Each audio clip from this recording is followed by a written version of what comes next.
Episode 256. Welcome to Staggered Stance, everybody. This is the conclusion of the tour finale episode.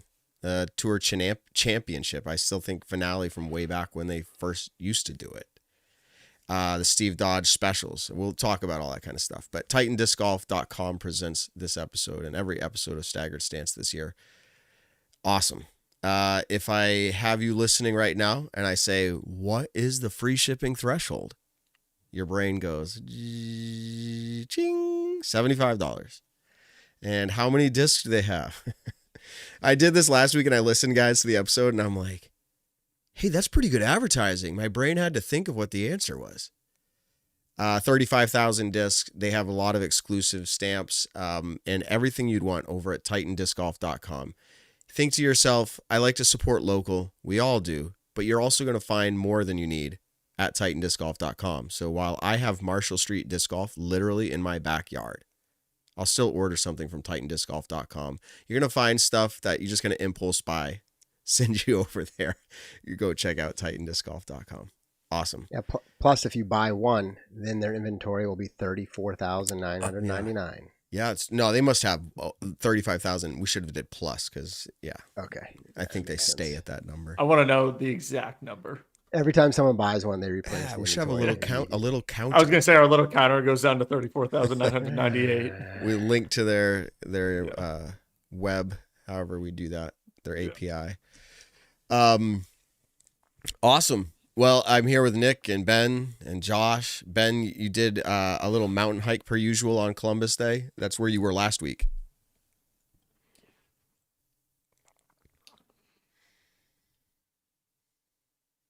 In a nor'easter. And for those who don't know, a nor'easter is northeasterly winds, but it's a very classic storm that often comes with snow in the winter.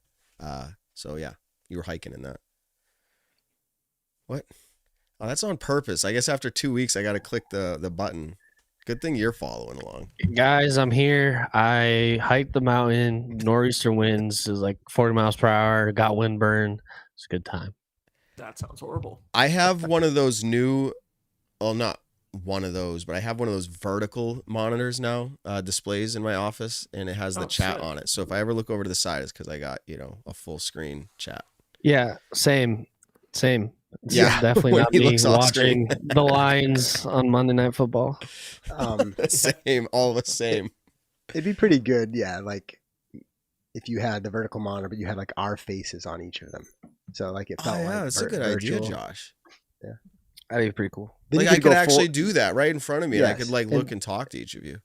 Yeah, or then you could go like full screen in your studio, but we'd be like on your screens. There's a lot of production that does that kind of stuff, especially for remote interviews. I've seen that where they try to make it seem more like a conversation. Yeah, so they zoom out and it's like you're at the table. Yeah. Anyway. Yeah, that's cool. Maybe next year. I would say big ideas next year. Yeah, chat, let us know. What should we do next year? We're doing an Around the Horn episode. Okay. With a moderator to be decided. Yeah, sorry guys, I got caught in a text message. Keep talking. Which disc golf professional would be the best moderator for a debate on Staggered Stance? What if we're debating about that professional? Oh yeah, even better. Yeah. I don't know. That'd be kind of fun. We should do that next year, though. We should do a specific Around the Horn because that'd be pretty awesome. For anyone that doesn't know Around the Horn, I think it just ended, but like it was on ESPN for forever, and it was just like four guys and virtual, and there's one moderator, and he would ask questions, and then he would give them points. Yeah, he liked what they were saying, or down points, and then Foundation has a podcast that I think does that. I think it's Debate Night. Maybe it's called debate. They do something where the points get pa-ching, pa-ching as they're doing their debates. I used to listen to the Debate Night, but that was when it was Hunter and Brody. But now it's Tour Life. Yeah, I guess it is a thing. I didn't know that. My bad. It is a thing. We could do it. Maybe another. Yeah. I thought this whole time you knew that. I was like, there's already one of those out there in disc golf. But I mean, I guess I got to watch a Debate Night. See how it doesn't mean we can't. Doesn't mean we can't do it. And Yeah, like maybe we should like stack rank all of our favorite and least favorite disc golf podcasts. That can be a segment next year. Also, speaking of which, the fandom survey is going to have that this year. Well, and to be fair, it's not favorite, least favorite. I think it was more along the lines of like how much have you listened to, etc. But it will be interesting to see how many people have heard of our podcast. So tonight's interviews are going to be Holyn Handley, I believe Ganon Buhr. And we have a call out to Calvin, but I just received a text from his caddy on the weekend, Joey Tamale, and Joey said, just letting you know, he's trying to make it home, not likely to be able to join tonight. And then he said that was wild yesterday. So that's from his perspective. See, all right, Joey could be on here and like I would actually. I've been meaning to get Joey on here. See if we can get Joey on, but. After Gannon, maybe. After our 2-hour episode, maybe. Or if Gannon can't make it, that's what I'm saying. I'm trying to figure out scheduling. Just give him a broad time frame. Does Gannon even deserve to be on the show this week? A few comments are saying, Gannon, really? Why are we getting Gannon again? And then I just said in the chat, but I'll say on this, he's literally the only one that says yes to be interviewed. Like consistently. It's so hard to get these pro. Him, Holland's another good one that pretty much says yes all the time. Do you mean it's hard to get them to say yes or it's hard to get them to respond? Both. One, either respond or just for them to be like, okay, yeah, let's do it. Because, and it's not like they don't want to be on a podcast. It's a Monday show. Yeah, everyone's traveling. That's just how it is. It's always That's how why. it is. Yeah, like I've tried to get so many European FPO players. We tried Anna Lee. I tried to get Marty Villman, and they're just traveling back, so it doesn't work out. He's in the military now, so that would have been a tough one, right? Wait, what? Was it Mari who has to do his Finnish military? Someone, Disc Golf Fanatic had posted it. Now I want to look it up because I want to make sure I'm saying the right thing. Yo, Ed, if you want to pay us money and start paying them, by all means, let us know. We will gladly accept donations. I'm asking Joey if he has any desire to join as a guest host. So we'll see. This is a live production, everybody. So the championship happened, and in previous years and in this year, I still feel like there's this level of weightiness to it, like a major, but it doesn't feel like a major to me. And I honestly had moments of, they need to hype this event up even more. It feels like you get this like after USDGC drop and then like, come on guys, this is a big one too. It's almost like we've put so much money into it that this is a big deal. And in my opinion, and money does talk, that is a large reason why that event is anything. Because remember previous years, people were like, do we even want to go to the tour? I'm talking like 5 years ago, 4 years ago. The money's what draws them, but does it make it have that feel of prestige? Does it make it feel like the Super Bowl? Does it make it, you know what I mean? Or does it just feel like everyone's here because the paycheck's so big? Anyway. I think, are we not talking about this? You can, yeah. I don't know. Josh is going to set it up. I was just saying, I just honestly, I'm having fun just rolling with it. I know I just rambled. Agenda, but let's just keep whatever's top of mind tonight, guys. Go. Yeah. Well, I was going to say, I think it does. The reason they do show up, because it is prestigious. It's like, I want to make the tour championship prestigious in that way. Like if you win, I don't think it's prestigious at all. Like it's cool if you win just because of strokes. So I don't think it's like because Calvin won, even though he won in a crazy way. But no one's gonna be like, when you remember his wins next year, the tour championship is probably gonna be last on the list. But it's prestigious in the sense that they have to compete, get there. And I agree with you. I think the wind gets left out of the sails after USDGC. I feel like people want to go home. I don't like it. It just feels like that. Like I just know talking to Gannon, and hopefully he comes on and you talk about that. It just feels like, they're ready to go home. It's been a long thing, and the tour championship, although very cool, and prestigious for them to make it, it's kind of like they're just like, they're kind of tired. And that's how it seems to me. Yeah, that's true. In other words, so I agree that that's likely how they feel, especially if they're telling you that. But what I've come to like experience in so many areas of life, and I think it holds true here, is you reserve enough energy for what you think matters, right? So in other words, this happens a lot in like long distance running. It's no matter what distance you're running, it's the last mile, right? You have enough energy to cross the finish line and then you have nothing left. And so like the point is like if they viewed the championship, like why aren't they tired before USDGC? They might be tired, but they're not thinking they're tired because that event is I think it's the fact that it's a major. That's that my point. Should so probably highly, be the last event of the year, but that's my point. Is that so highly prioritized to them, right? That they're preserving enough energy to be there, and then when that's done, they're like now they're limping across the finish line, and so it's like they would have enough energy and mental space if they viewed the event at that level, right? And that's the point. Is like for Gannon, it's like. Not just didn't quite match up to his expectations, maybe. Yeah. Edwin just said I was there this week, and for what it's worth, the atmosphere on the weekend was solid. And I think before when they were just doing it in Charlotte, maybe that's when it was more kind of like because everyone in Charlotte already went to use the UGC. So I think they were suffering in like vendor and probably attendance. So now that Edwin said that, like I heard there was a lot of people there and it was good. Yeah, so I guess that's a good move for them to go to Lynchburg. I didn't really think about it like that. I always thought like Tour Championship, not a lot of people came, but then that's proximity. It's like 30 minutes away from Rock Hill. Right. Whereas this so you're getting the same exact people, same target audience. Yeah, so I think everybody says it's a great event. I think it's run well. It's obviously prestigious because you have to earn your way in.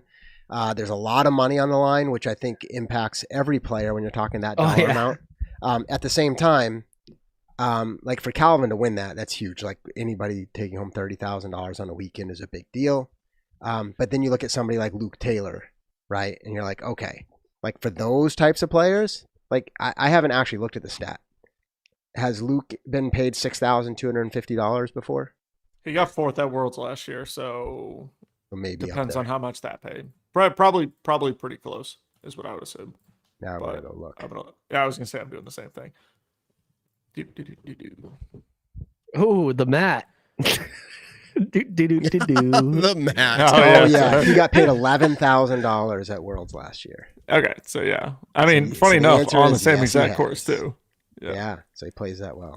Yeah. Anyway, I think maybe we come back a little bit and talk some more, or maybe we'll wrap up our thoughts after we go through the event and see if there's anything else that stands out to us about like where does this event rank for us.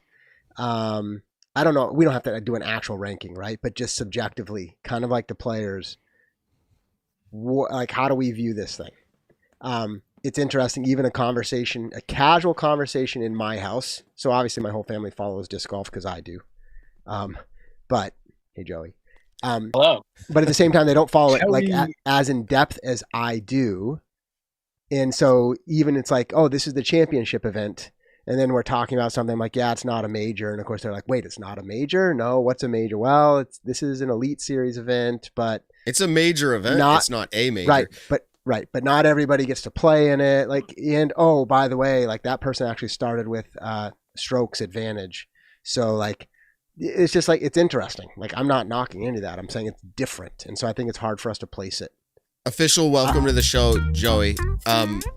This is our guest music. He's a guest. He's a guest host right now, and we'll see how long he sticks around. I don't know if you pulled over just for this, but here you are. No, I was making a pit stop already. You texted me right as I was leaving the grocery store. Got some sushi. Ooh.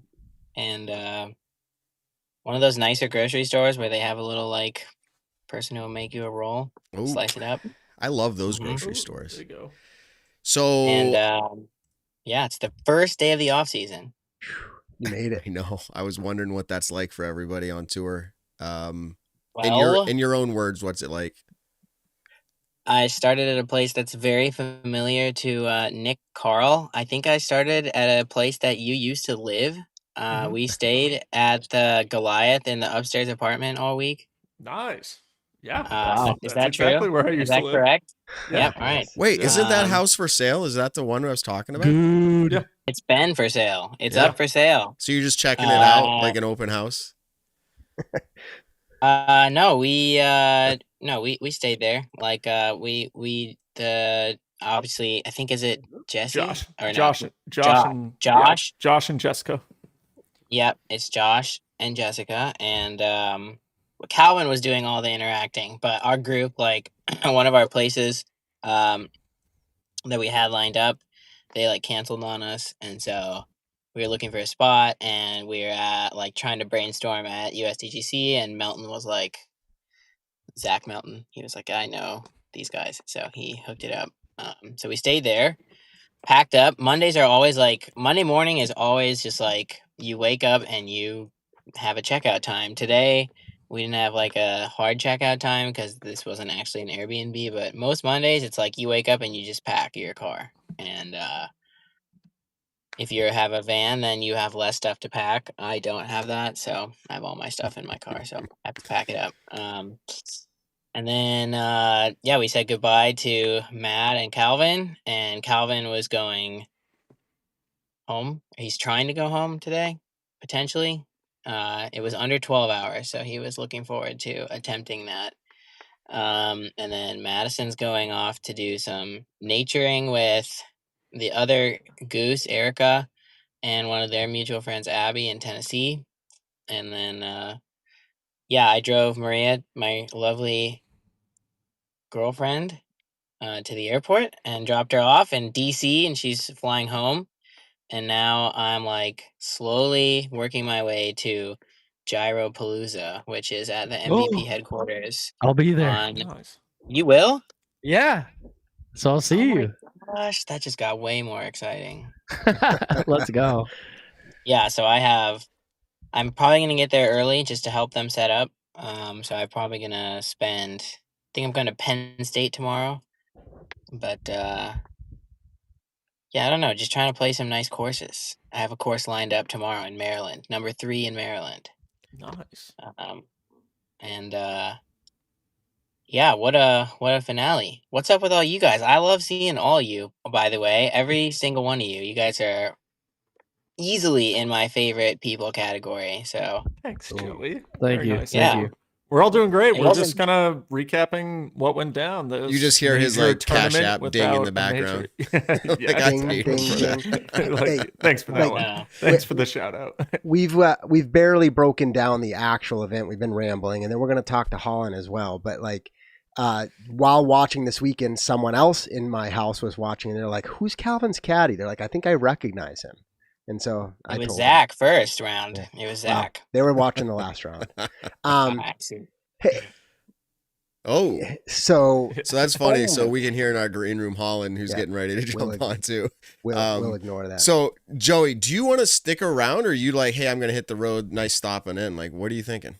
Look, it's your show, Matt. I Well, have you're driving. nowhere but to if you're, be. oh, if you have no, nowhere no, to no. be, I okay. have nowhere to be. Okay, So then if stick you around. want me to Staying. be quiet and stick around, I Stick will around. totally do that. I'm Stick not around. sure my settings right now, so if we pull up Holyn in a minute here, we'll be able to hear you. I think everyone else still can, but we'll have Holyn up, and we're gonna pull you down for just a minute, okay? But you're still Yeah, no on. worries. You're still on. You're gonna be able to hear and see and talk. So, all right. Well, let's just do it this way. It's the magic of live shows. We're gonna pull in Holyn Handley, everybody. The I magic. think. Here we go. Welcome to the show, Holyn Handley. How are you doing? Ooh. Okay, good. So first mistake I did was not unmuting you, but now you're unmuted. She said she's doing good, everybody. That was my bad. Welcome to the show. Fantastic performance at the championship. Tell us where that leaves you. One, congratulations, but where does that leave you on the whole season? Kind of walk us through coming into this event and now ending this event. Does it change your perspective? Oh, for sure. I've been, had a little bit of a lull and then a couple of, near wins that just barely missed out on. So to kind of have a strong finish feels really good. Yeah. Strong finish for sure.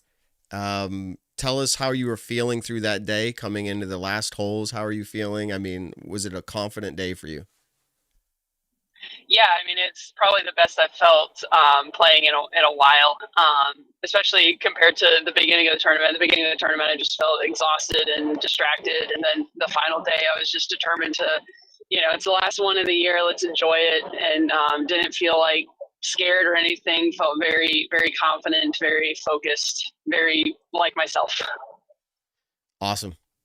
Yeah, so I'm gonna jump on that. So your best round, I think, really, I'm gonna say by far, was the last day, and you finished the tournament 4 strokes ahead of Paige Pierce, and I think you started this tournament with a 4-stroke advantage ahead of Paige, which you obviously earned with your performance through the year. Talk about like the dynamics of starting an event with a stroke advantage over the field like you had. Does that change your mindset going into the tournament, or do you just start round 1 like normal? I mean, if anything, it almost adds some pressure because it feels like you should have an advantage. But like really on those courses, 1 stroke over Missy going into New London doesn't really feel like much. 2 or 3 strokes over Owen and Silva going into New London doesn't feel like anything at all. But like on paper, it's something. So if anything, it adds a little pressure. But I was kind of the mindset of, just treat it like a normal tournament, treat it like we're all at even.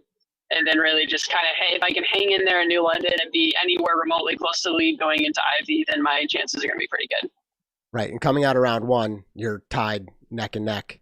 So the dynamics, the 2 courses are, I think, quite different, at least from a fan's perspective outside. Was that something you were also looking forward to, like kind of hang in there through New London and see if you can outperform on Ivy Hill, or is that just something us in the media think? Like, are you thinking that way? Yeah, definitely. I mean, especially looking at who was closest to me going into the event, having Missy, Owen, and Silva, who are all very good woods players. And I would say my biggest strength is like my controlled distance shots, which that's more the style that you need for Ivy Hill, which, my woods game is good. It's just not as consistent as those other 3. And then obviously I knew that Worlds last year, it was a very different design, but I knew Worlds last year I played well in New London. So I knew like I had the potential to play well there. I think with the new design, it is a lot of forehand holes out there. So that I think played to my advantage. So yeah, I was going to be just, if I can hang in there and be within any, reasonable amount of strokes going into Ivy, then that's where I would shine. Nice. So I'll come back to the championship in just a moment, but was there a discussion, I'm forgetting, is Champions Cup next year, I believe, at this venue? Is that right? Yes. Yes. Yeah. We're going back there twice next year. Yeah. And, but is Champions Cup maybe I'll need to research this. I think I heard it's like all 1 course. I don't know if it's all Ivy Hill. I don't know if you've heard, but maybe I'll do you know, Joey? Yeah, it's all New London. All New London. Okay. Well, there it's you go. 4 rounds at New London Tech. So okay. All right. So Holyn, that's because a little bit the of Tour sidebar. Championship is back at Ivy exclusively, I think, next year. Yes. I think the Tour Championship is only Ivy next year. Yeah, I think I heard exactly. They weren't splitting courses, which is why I asked, and I only asked because you just talked about kind of the difference dynamic. So anyway, look forward to that next year. But so you come into the championship as the number 1 points earner, right? So you win that title, I guess, and then you win this. So from a formal pro tour standpoint, you win everything you can win, right? You talked about you always had an incredible start to the season, a little bit of a lull. Is something like Player of the Year, obviously that would be an awesome accolade to add. Is that, how do you feel you stack up, especially now that you've come out on top in this championship event? Yeah, that's tough. I was actually looking at kind of how the different top players kind of stack up, and I don't know if it's easy. You can make an argument for any one of us, I think, to be Player of the Year. I think had I gotten a major, I would be the more obvious pick. But the fact that I didn't get a major kind of leaves it up in the air. So I don't know. It'll come down to maybe a little bit of recency bias, and how do people value the majors versus how do they value the points and the Pro Tour final. So yeah, it'll be interesting to see what people pick. Yeah, and notwithstanding who won this year, this is not why I'm asking, but do you think Throw Pink itself should be included in the decision? And I'm not asking because Missy won. I just am curious, like where that sits. I don't know. Throw Pink is so awkward because it's like when you're at Throw Pink, it's a huge deal. It's treated like a major. It's just as prestigious as any of our other titles. And then like the rest of the year, everyone kind of forgets that it exists. But I think the very fact that all of the top touring players are there, it's just as competitive as any event. I think it makes sense to include it, in consideration when deciding who to pick for Player of the Year. But since it's not, and I also see an argument that it's not an event that counts for points towards the tour standings, then like maybe it shouldn't be included. I don't know. It's really awkward. Well, yeah. Well, I think we feel the same. And by the way, Matt, you can jump in. Yeah, I was going to say, it makes it more interesting. And I also want to say thank you for making it more interesting to talk about, because now you've won the championship. I'm like, it makes it more exciting. So congrats there again. Yeah, I was just going to say, I believe, I was just looking to double check because I don't want to speak. I guess I haven't researched enough. But last year it was 50% media vote and 50% tour card holder vote. So I think in reality, of course, it's a pro tour award, but like you acknowledge, clearly majors are part of the conversation. And I guess we get to take into account whatever other events we want to. So I think that awkwardness kind of persists. But again, congrats on, honestly, a really strong year. I know that lull is probably frustrating for you, but you're still overall like top 10s, podium finishes, top 20s. Win rate, all these things still put you at the very top of the pile. Looking at the big picture, do you feel like this year you accomplished what you could?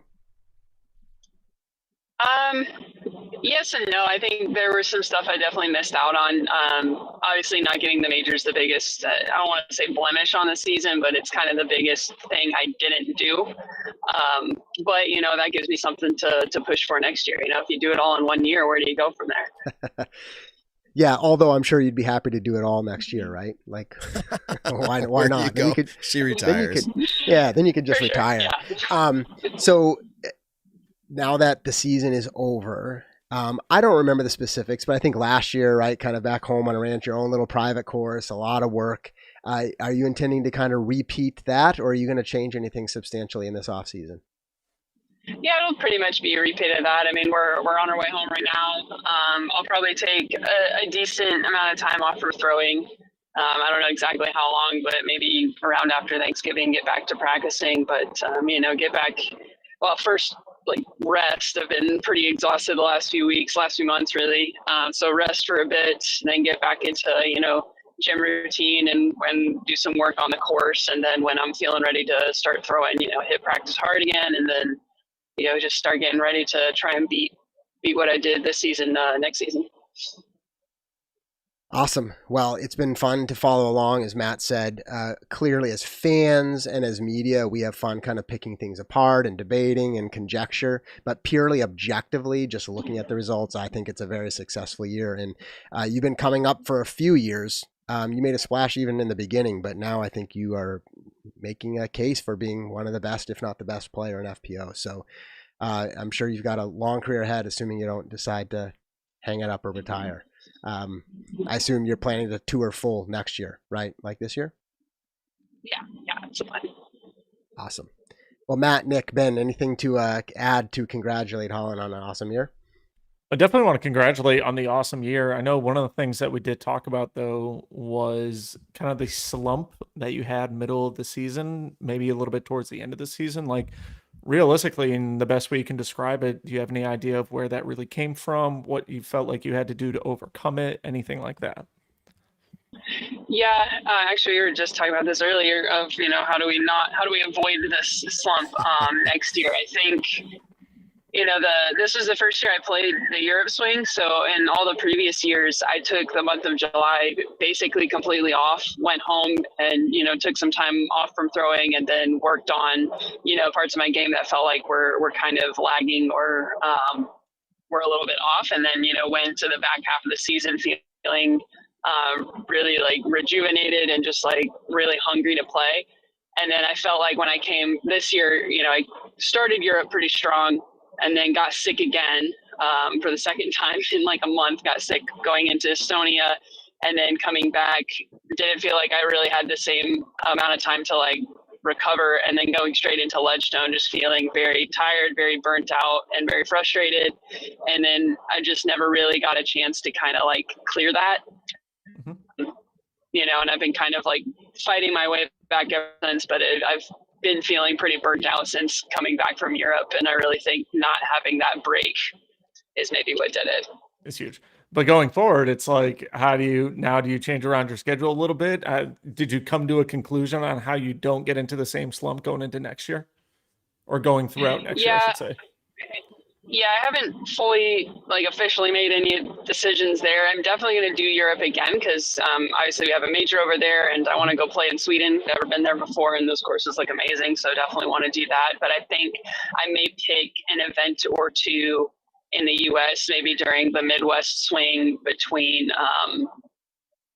coming back from Europe and then maybe the World's playoffs kind of part of the season. I might pick one or two events to skip just so I get a little bit of that break.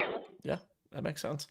And then I think kind of last thing on my side of things is over this weekend, we definitely had some players are more vocal about things than other players. I think you're a little bit, and this is no offense to you whatsoever, but you're a little bit more animated after, let's say, like a missed putt or a bad drive or anything like that. How do you feel like you're overcoming those things? I know we're going to talk about Aaron Gostages, right? Hole 14, we're going to talk about all that in just a little bit. I do remember hole 18, I think of the first round, you had missed a putt that normally, we'd see you make or anything like that.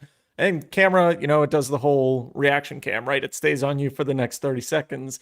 And, but really in those moments when you miss a putt like that, you're animated, what's going through your mind?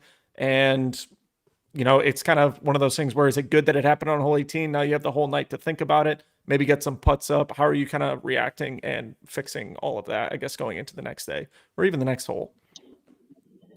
And fixing, I feel like is a wrong word because it's nothing bad about it, right? You just won the event. Yeah. So I think you fixed it in and of itself, but kind of just talk us through the more outspoken. Yeah. I mean, obviously I'm a very passionate player. I care a lot. I expect a lot for myself. And I think the more success I find, the harder it is to kind of let go of expectations going into an event. And I think it's important that I get better at that going forward. And that's definitely something that I'm working on and will continue to work on. I do know for me, I have to let that frustration out a little bit. If I sit there and just bottle it, it doesn't really get any better. I think the biggest thing is I need to be better about how I talk about myself to myself. Because in that final round, I think one of the key things was I didn't say a negative thing to myself all day, even when I did make some mistakes. I did a much better job of talking to how I would maybe talk to my friend if I was on the bag for them, something like that, having mistakes, shake it off and whatever. So I think, that's a good direction to kind of go in. But yeah, it's just I have to try to find a way to calm down and move on to the next shot. I try not to be so animated that I'm distracting other players or anything, but no, it's not something I want to continue to do for sure. Gotcha. We love animated players, especially I do too. So whether, good or bad, I definitely but we can also, let's say that was talking about the bad, right? We can also talk about the good, where on that downhill hole, the par 3 at Ivy Hills, you were animated in the sense of we saw the fist bumps, you landed in bounds, you make the birdie, that's when we see kind of let's say the good animation of it. And so, and then you have someone also, you're competing against Paige, who's very animated, runs down the putts, is, kind of all over the place, right? But then you have Silva, who's a lot more reserved, I should say. And so I don't know. I think it's cool. I actually love the reaction cam. And like I said, we'll talk about all the Gostages stuff in just a little bit, but that's it on my side. Cool. Holyn, we appreciate you joining. I was going to ask where you're driving through, because we've had many people join on their phones while driving, and you've had a pretty good connection and pretty good audio for what it's worth. So where are you at in the world? We are probably smack in the middle between Memphis and Nashville. Sorry, Memphis and Nashville on I-40. So we got about a little under 2 hours left for the day. We're going to jot that down, and we're going to see if we can get more interviews on the road in that area. Thanks for joining. Congratulations on this successful season and this big win. Appreciate you joining, Holyn. Yeah, thanks. And thanks for having me. All right. Bye. Absolutely. Thank you. All right, everybody. That was Holyn Handley. Anything stand out to you, Joey? You were there. We're going to talk about hole 14. We've said that a few times now, but anything Holyn said stand out to you, or am I putting you on the spot?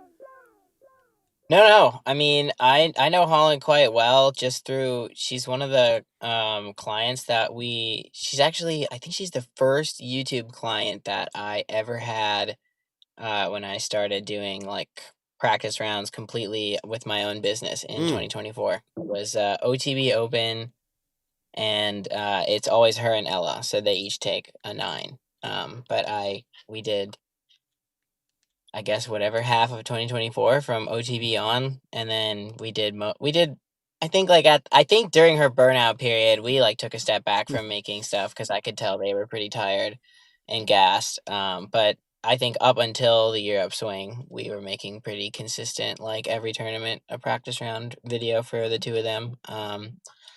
So I knew Ella pretty well already, but I got to know Holyn pretty well through working with her. And yeah, she's just so consistent. I mean, I don't know. I hate the bad rap that she gets about like the emotional stuff. Like I think she's like one of the nicest people I've ever like hung out with. And what the heck? I mean, I just like not everybody is wired the same. Some of us are gonna react and some of us aren't. And I think like if you can kind of get it out of your system in some way within 5 seconds and it's not like insanely loud, do it and move on. And if you're somebody like Silva who like doesn't generate the emotion required to have that reaction, then like that's great that's how you're wired. But some people aren't wired that way, and I think they should be allowed to have some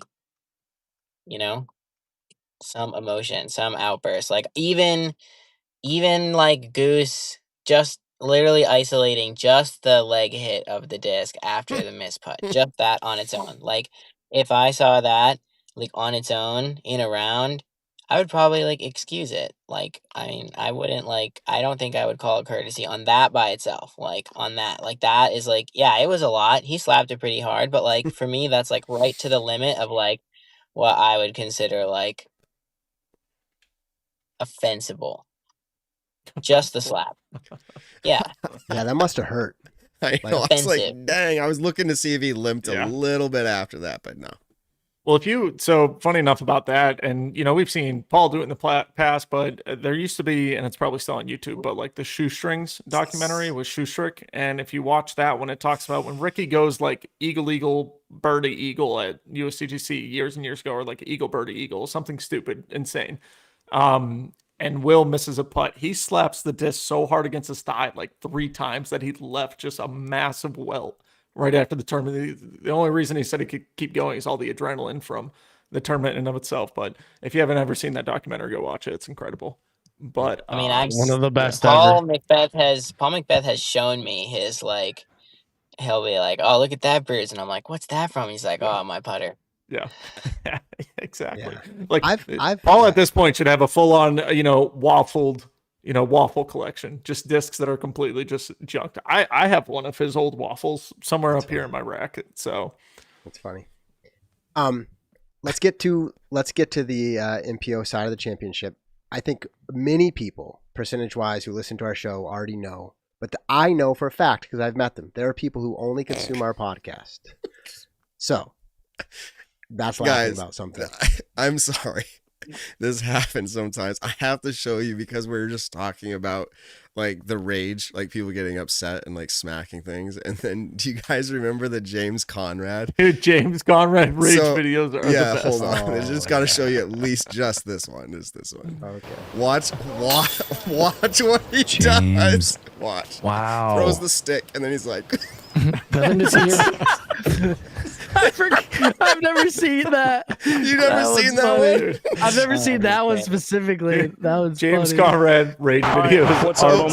Sorry, YouTube's still playing. All right. Oh my gosh. There's a you want one good James Conrad tidbit off of that is we'll do mic'd up practice rounds for MVP and he's a frequent guest and they're long practice rounds. There are some frustrating moments, and there will be times where he's like cursing under his breath, and then he forgets that I'm plugged in and I can hear everything. He goes, sorry, Joey.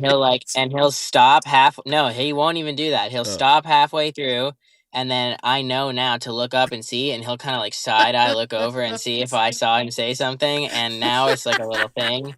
But it was funny the first time That is so we funny. locked eyes. You're just listening. He's like, oh, he hears me. That's So funny. sorry I interrupted, but literally that moment was building in me as you guys were talking. I was like, gotta share it. Now I'm done. Josh, you were introing No, something. and Go ahead. I'm fine if we come back to that. What I was going Okay. to say is there are some people who don't know the basics. I'm not going to dive deep into this, but Pro Tour Championship, you earn your stroke advantage. I'm only going to mention the noteworthy ones. Ganon Buhr, of course, is in first, and he finishes way down the leaderboard in this tournament. Calvin Heimberg is in second, and he is I think he has 4 shots on Aaron Gossage, who ends up being the one he's kind of dueling with, along with Isaac Robinson down the final stretch in round 4. Congrats to Calvin for winning. So he earned those strokes advantage and used it, and really played incredible down the last 4, 5, 6 holes. Obviously, we're going to talk into what happened on hole 14, 15, 16, and 17, and 18.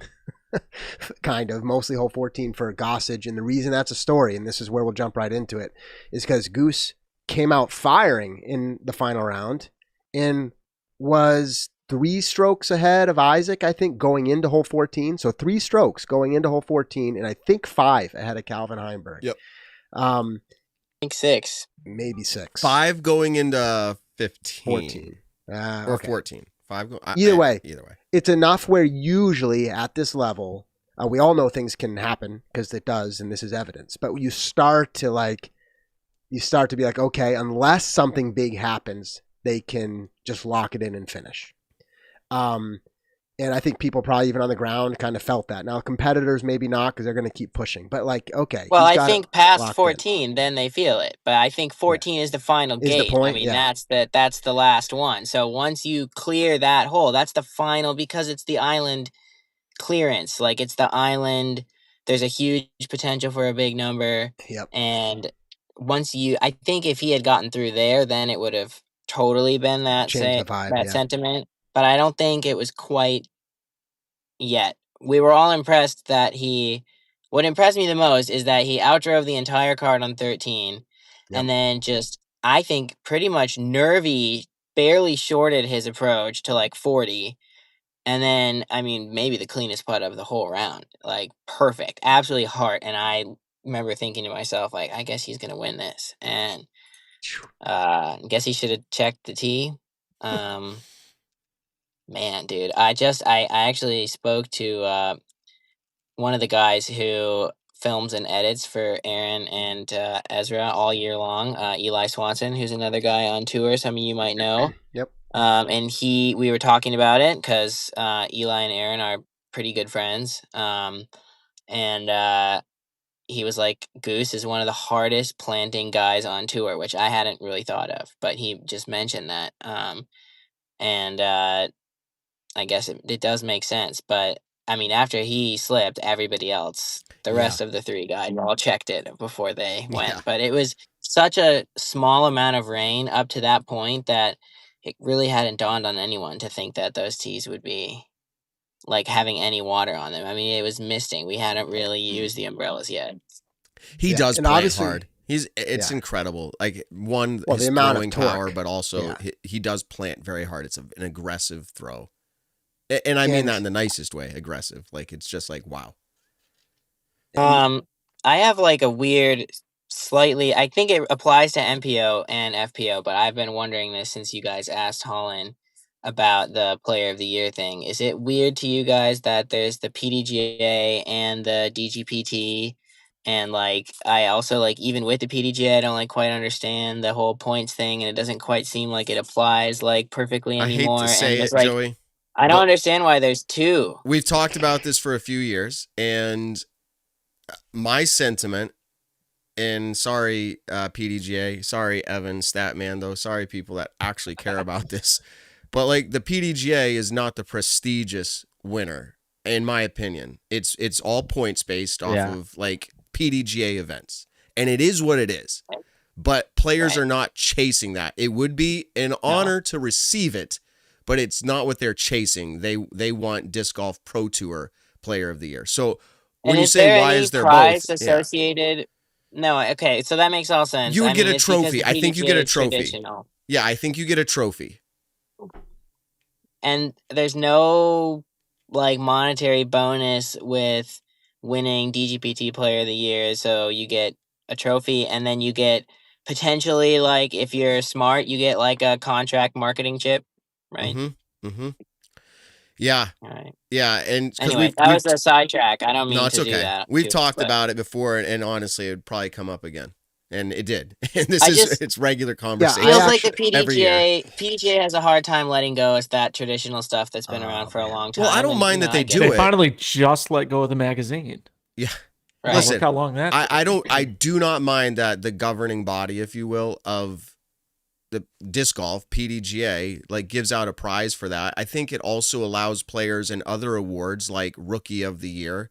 I like all the rest of them. Oh, okay. I just don't like the player of like I think every other one, the Bob West, like all of Okay. the other ones are great. Like that's fine with me. But like the one to the pro players is just a bit odd because it doesn't necessarily align perfectly with where all of the pros are playing.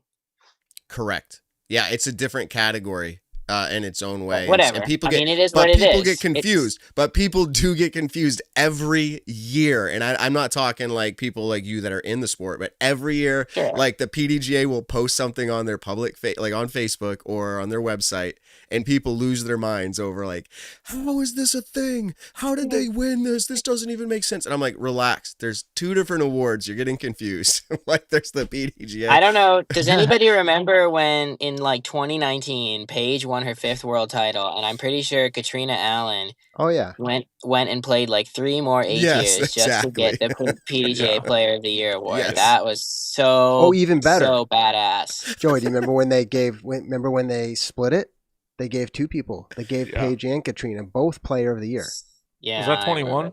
Yeah, I forget what year it was. I think that was 21. Like the year that Cat had won Worlds. The Pro Tour is considered the official tour of the PDGA, so I agree. You don't need a double layer, but whatever. I think to circle back to the Tour Championship, I think first off, I don't know if like it's been talked about at all, like for Mr. Buhr, but I think he had a crazy week. I mean, the first is like thoughts and obviously like sympathy to his family, the passing of his grandmother, and I know obviously like I think grandparent relationships differ from family to family. This was one of the very close ones. I lost a very close grandmother like about 15 months ago, and when you're on tour, it's like really hard to process. And I didn't go home for the services, so for me, it was like 6 more months until I was like back in Minnesota.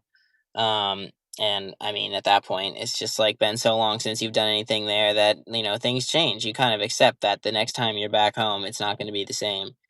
But he went back and, you know, then his mom flew out. And so I think I was talking to her before the final round, and he just had a crazy week. And I think he was exhausted, and obviously going back and forth last second across with like getting one practice round in and a press conference. And I don't really know how much practice he got everywhere, but I mean, if you're barely off at New London, it's just not like, you don't have to be that bad to shoot he's over not par. that bad. Yeah, he's not that bad. I mean, it's just like you barely off is gonna and I mean, it's the woods. Anything could happen. So I talked to Michelle, and yeah, I don't know.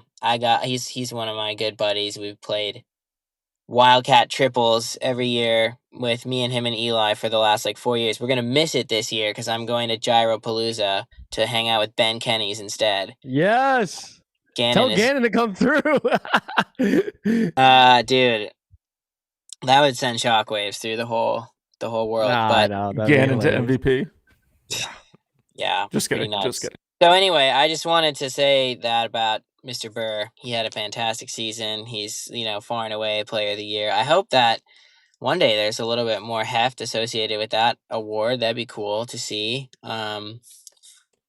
I talked to Calvin last night about if it would be cool to award like a payout at the end of MVP for like the top 10 points finishers in the regular season, like they used to do with the national tour. But then he made Calvin always has the like smarter reasoning there, and he was just like, well, but then they wouldn't give you the strokes. Like, it's essentially what they do is instead of paying us out as the top 10, they take that money into the purse to the tour championship and then give us top 10 people like an advantage for that money. So that made sense to me. But Right.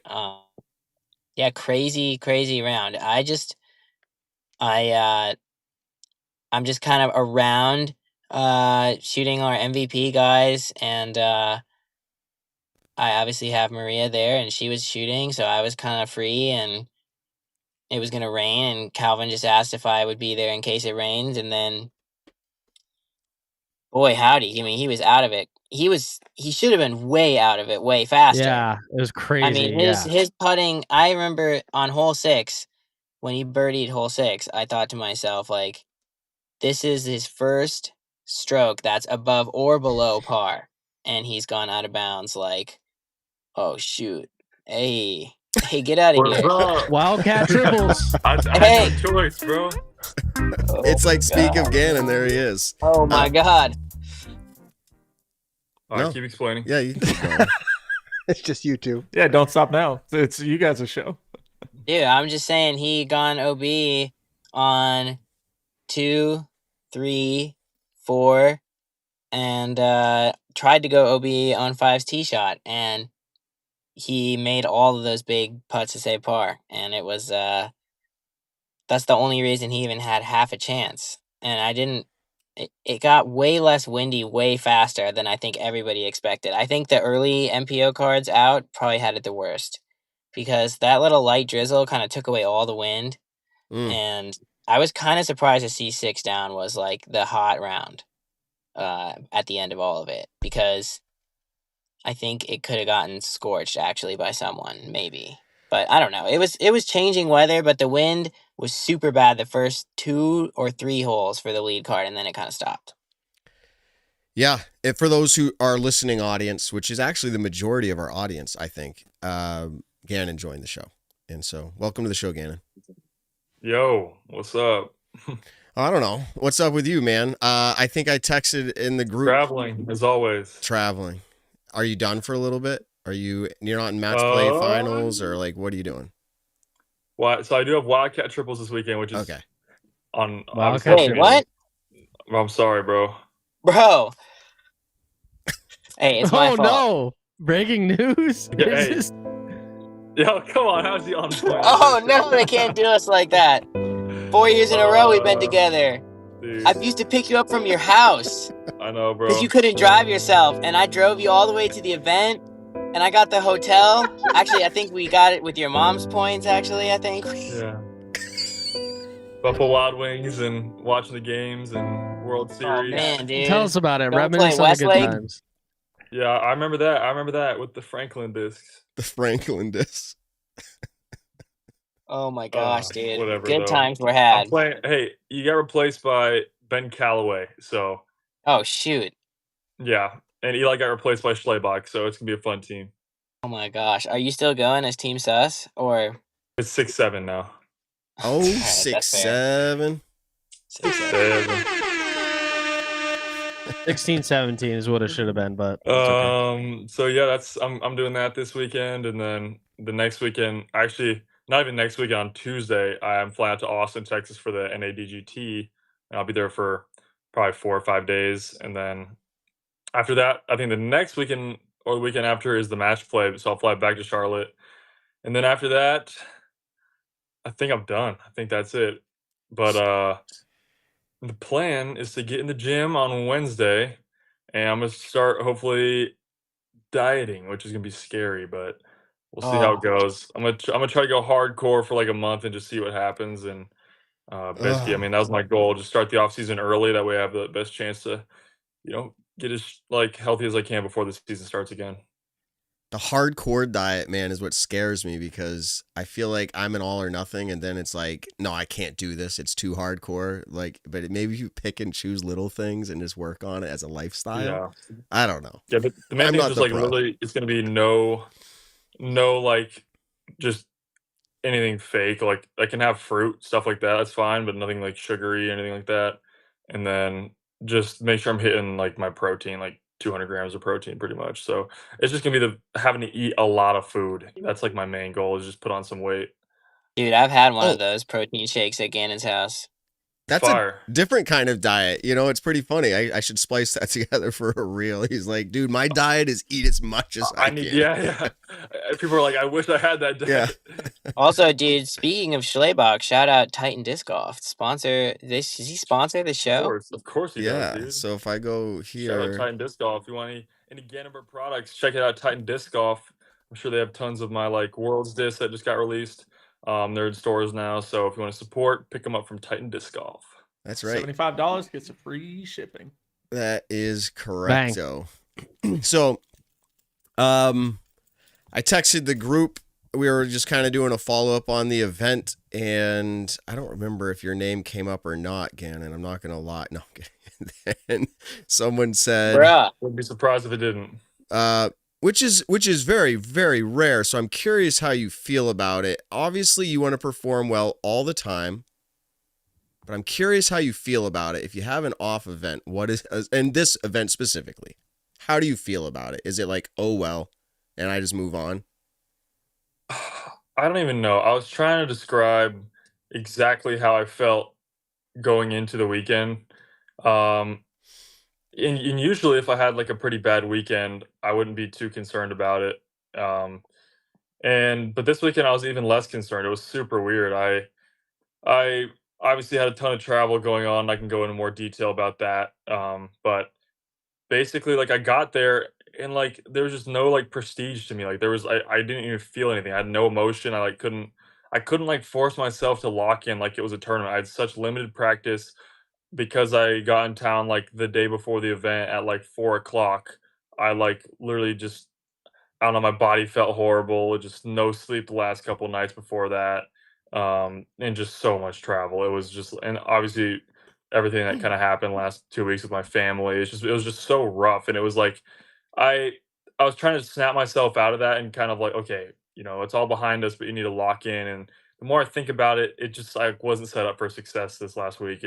It's just kind of how it was. Definitely mentally wasn't really in it pretty early on.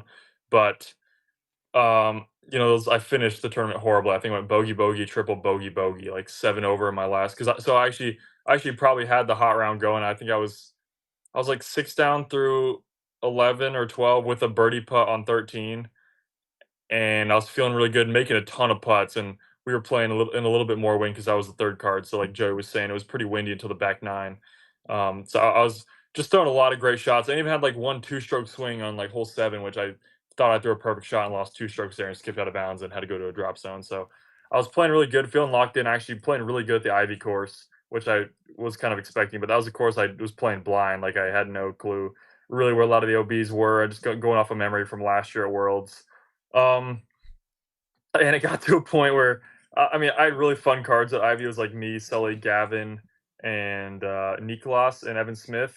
So, and those were the last 2 cards. And we got to hole 18 and we were all just miserable. I was just doing terrible. And Sully's like, bro, it was nice knowing you, man. Like, I hope you find a new tour buddy because I'm not touring next year. And then Nicholas is just like, bro, it's so crazy we get to the end of the season and like I just hate disc golf and like I just want to go home.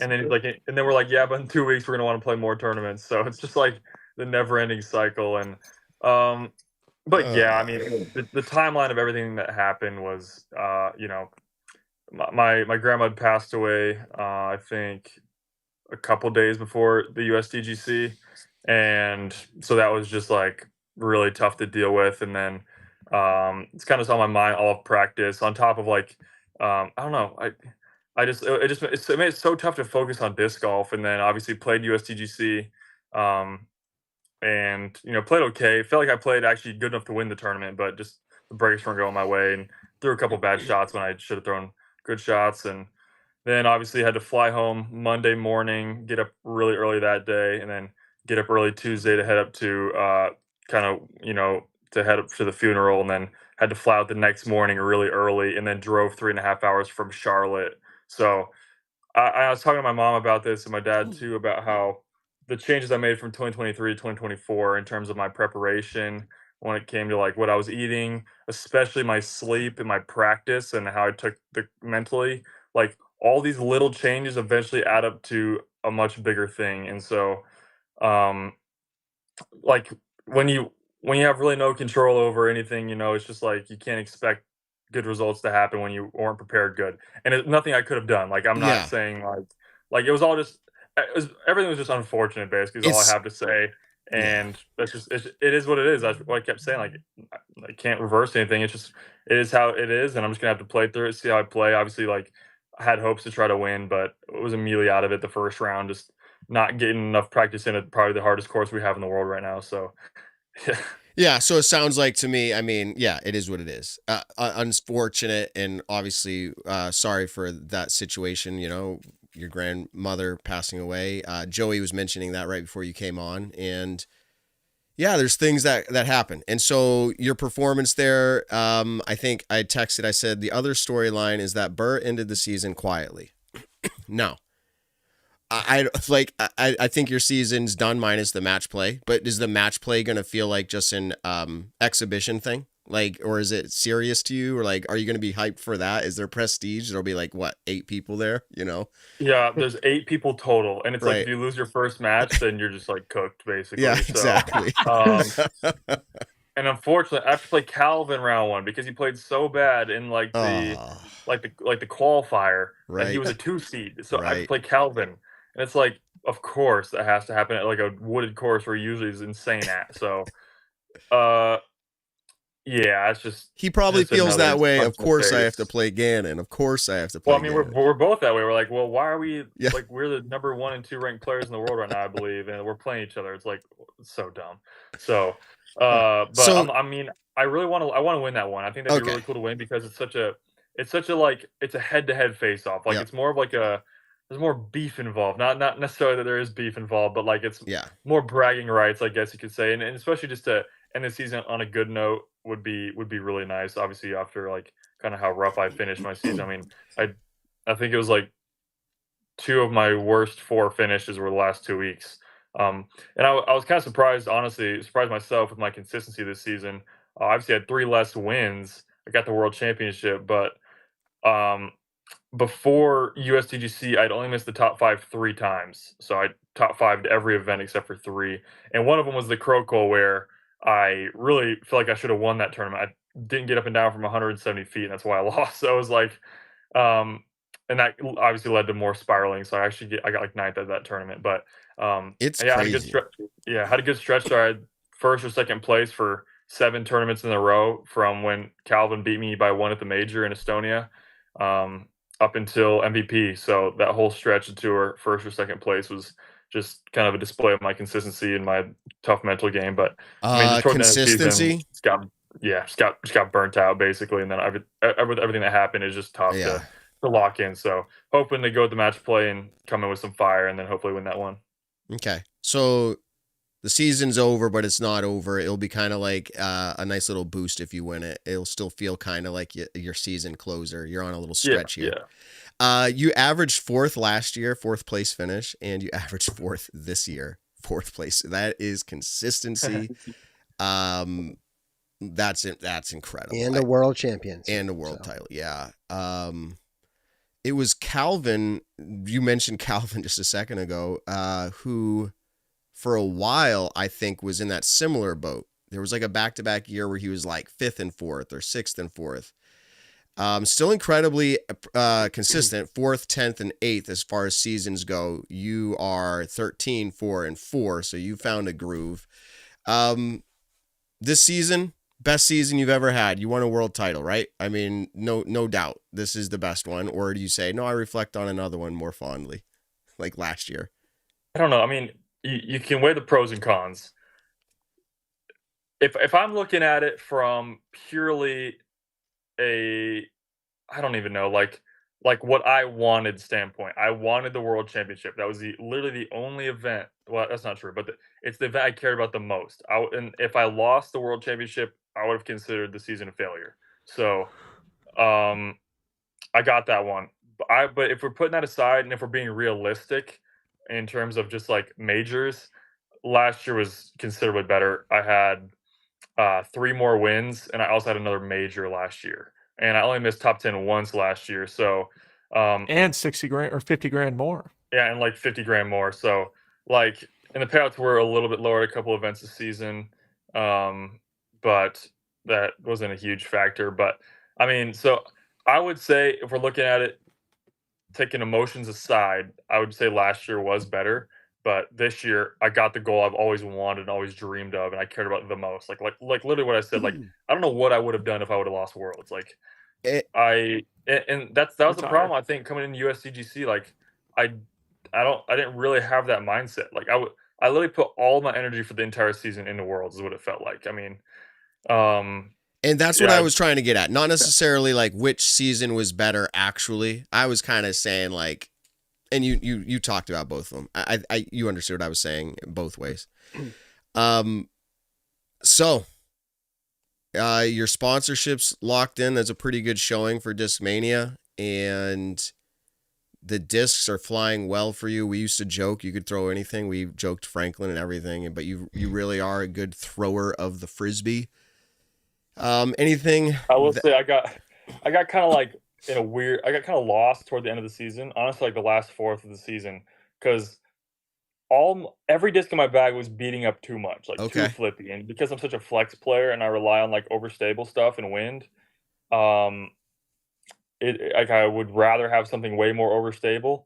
But I was like, you know what? I have like 5 tournaments left. I'll just finish the year out, which is like, I don't know. So there's so many times where I had to like throw in way more hyzer or throw it softer, but just because of everything was so flippy in my bag. And I actually finally took out the red and yellow PD and also my yellow DD3 at the Tour Championship because it was just so understable. It was not even useful anymore, and I kept hitting rocks, and it like just destroyed my PD. Like my PD's cooked. So I actually put a new one and a new DD3 in for the final, which I don't even know if those will either stay in the bag, but like I needed something. I was like, this disc is not going to work anymore. But like the average player, this is the Pro Tour you're talking about. The average player goes, dude, Gannon could beat me with a paper plate. That probably still stands. Like you're really good at throwing plastic. And I think going into next year, I'm about, this is probably my last question unless others have any. What things are the number one disc golfer in the world looking to improve? Like you're very analytical of your game. You look at my game and you go, Matt, you throw with so much nose up. I see a full circle when you throw. Like it's like not a crescent. Like it's like just, and it's stuck with me. And it's something that I know I should work on. Right. And other things like Matt, your reach back is so early in your run up that like, this is what you look like, Matt. And you just show me. And I'm like, okay, it looks really bad, but it stands out to me. I'm a practical learner. And I'm like, okay, that makes sense. What is something that you're analyzing for yourself that like going into next year, or maybe you don't?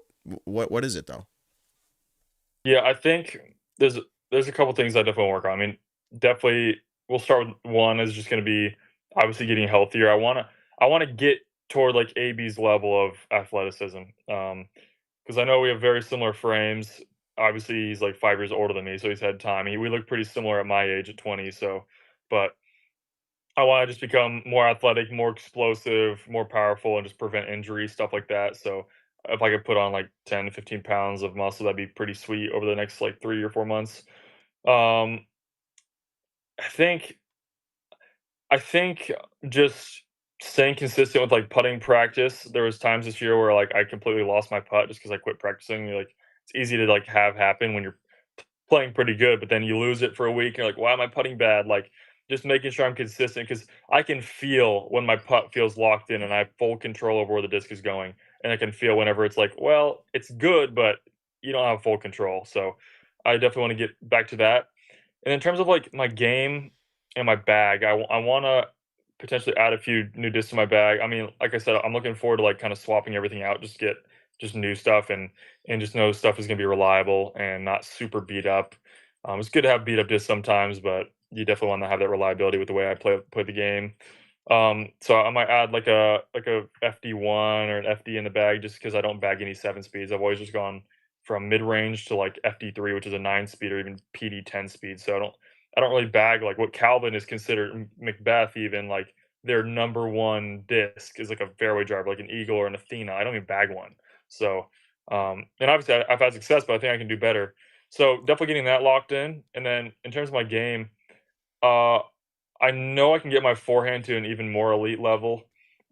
I'm playing with like Sully and Gavin, like which probably 2 of the top 5 forehand players in the world. Like I know that I think I can keep up with them score wise if I'm throwing forehand, but in terms of like when it just like comfortability and confidence, like when I see Sully step up to like a whatever like 200-foot shot, like he's getting up and down every time with a forehand.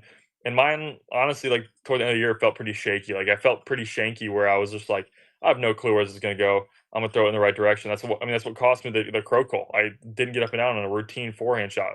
Sully would never mess it up, and neither would Gavin. So it's something like that, just making sure I'm locked in there.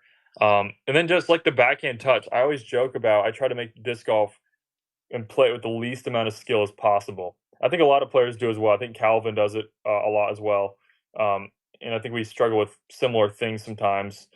But you see Calvin just ripping his eagles and almost like throwing cut rollers that kind of burnout, especially in the woods. And it it is a high skill of a shot, but at the same time, like you're not controlling the speed at all. You're just ripping a disc that's going to turn to the ground, and that's why my PD was so good. Um, and I'm looking forward to beating up a new one. But that's why I like ripping over stable stuff, because you don't have to mess with glide, you don't have to mess with wind or speed control, because it always just goes, stalls, and then falls to the ground.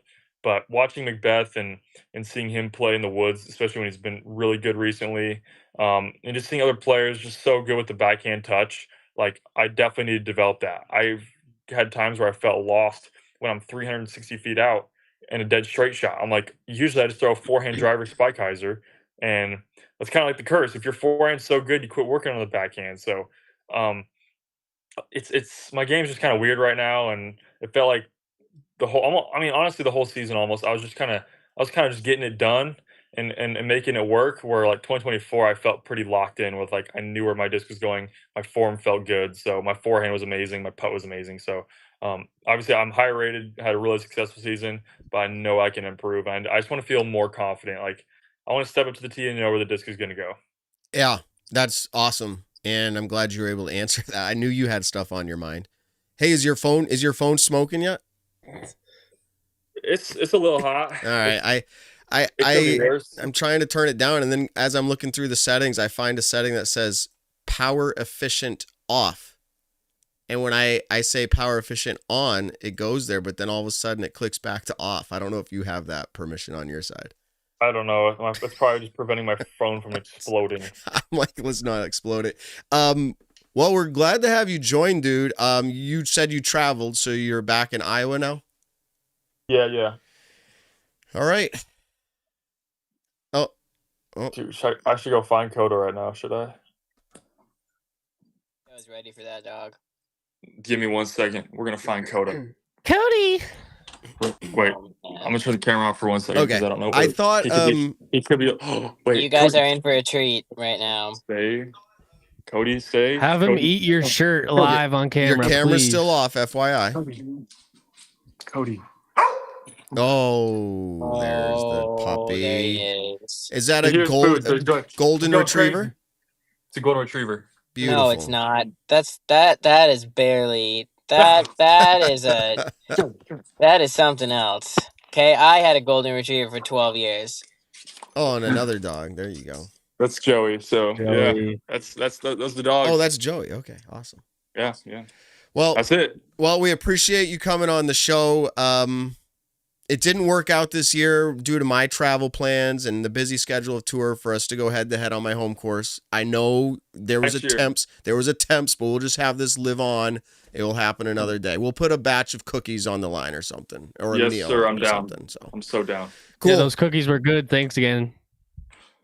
Hey, fun fact: when I took off from my flight that afternoon when you were going to the last round, I could see you guys playing Maple from the airplane. So that was pretty cool. That's sick. Yeah. Anyways, I'm gonna let you go, Gannon. Thanks for showing us your dogs. All Thanks right. for checking in with us. Have a good, restful, however long you have till your next trip, dude. Thank you. Peace. Peace out. Later. Thanks. Yeah, there we are. This is our second to last show of the season. We'll talk a little bit more about that later, but next week we'll have a show and we'll fill you in on all the details for our future plans. We've got a lot of things lined up. Previous off seasons, we talked about changing our name. We were on Foundation Podcast Network at one point. We were on our own network at one point. That was before my time. Nick and Matt show. I mean, there's a lot. We're always working on something. So we'll be rolling out all the details next week. All of them in meaning whatever we're ready to roll out. But I will start by saying that we are going to likely be taking a break through November and December, which we've never really done that long of a break. We'll still be around if like something big happens, like Gannon goes to MVP. Like we'll do a show, but we aren't going to every week try to come up with content for that. And so some of you are like, whoa, what am I going to do? What am I going to listen to? That's my Tuesday morning commute. Yeah, that's Joey's waving his hand. Thanks, Joey. No, you can come listen to. No, I was saying you can come listen to Smash the show. Pepper. Yeah. Perfect. Crushed.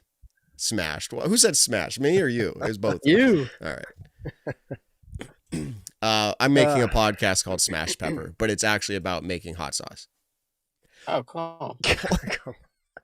Hold on. I just realized Joey Tamale and the hot pepper and all that. Dude, I didn't have you stop by my house when you were out here, but I grow all the hot peppers. I make my hot sauces, hot powders, the whole thing. I should make one for you and call it the tamale something. Yeah, for sure. Right. How hot do you like it? Okay, so here's the thing. I'm not really like a big spicy guy. I'll do it just because I don't mind the pain, I guess, for a bit. But it's certainly not my thing. Okay. But unfortunately, since the start of our podcast, I think almost every tournament I get some sort of pepper-related gift from the fans. I mean, I had a fan / like almost a pretty decent friend of ours from Estonia. Every round he gave me a different pepper that he got from the produce section of the grocery store. He just went and bought one pepper and gave it to me every round. Oh, that's funny. So at MVP Open, not only me, but the entire MVP tent was gifted with like 15 jars of super hot, I don't know, like paprika and also a bunch of other spicy salsas. And this guy, he said it was all from the podcast. And I think we have so many spicy things now in my little kitchen. I have like this little plastic. He's saying no more, Matt.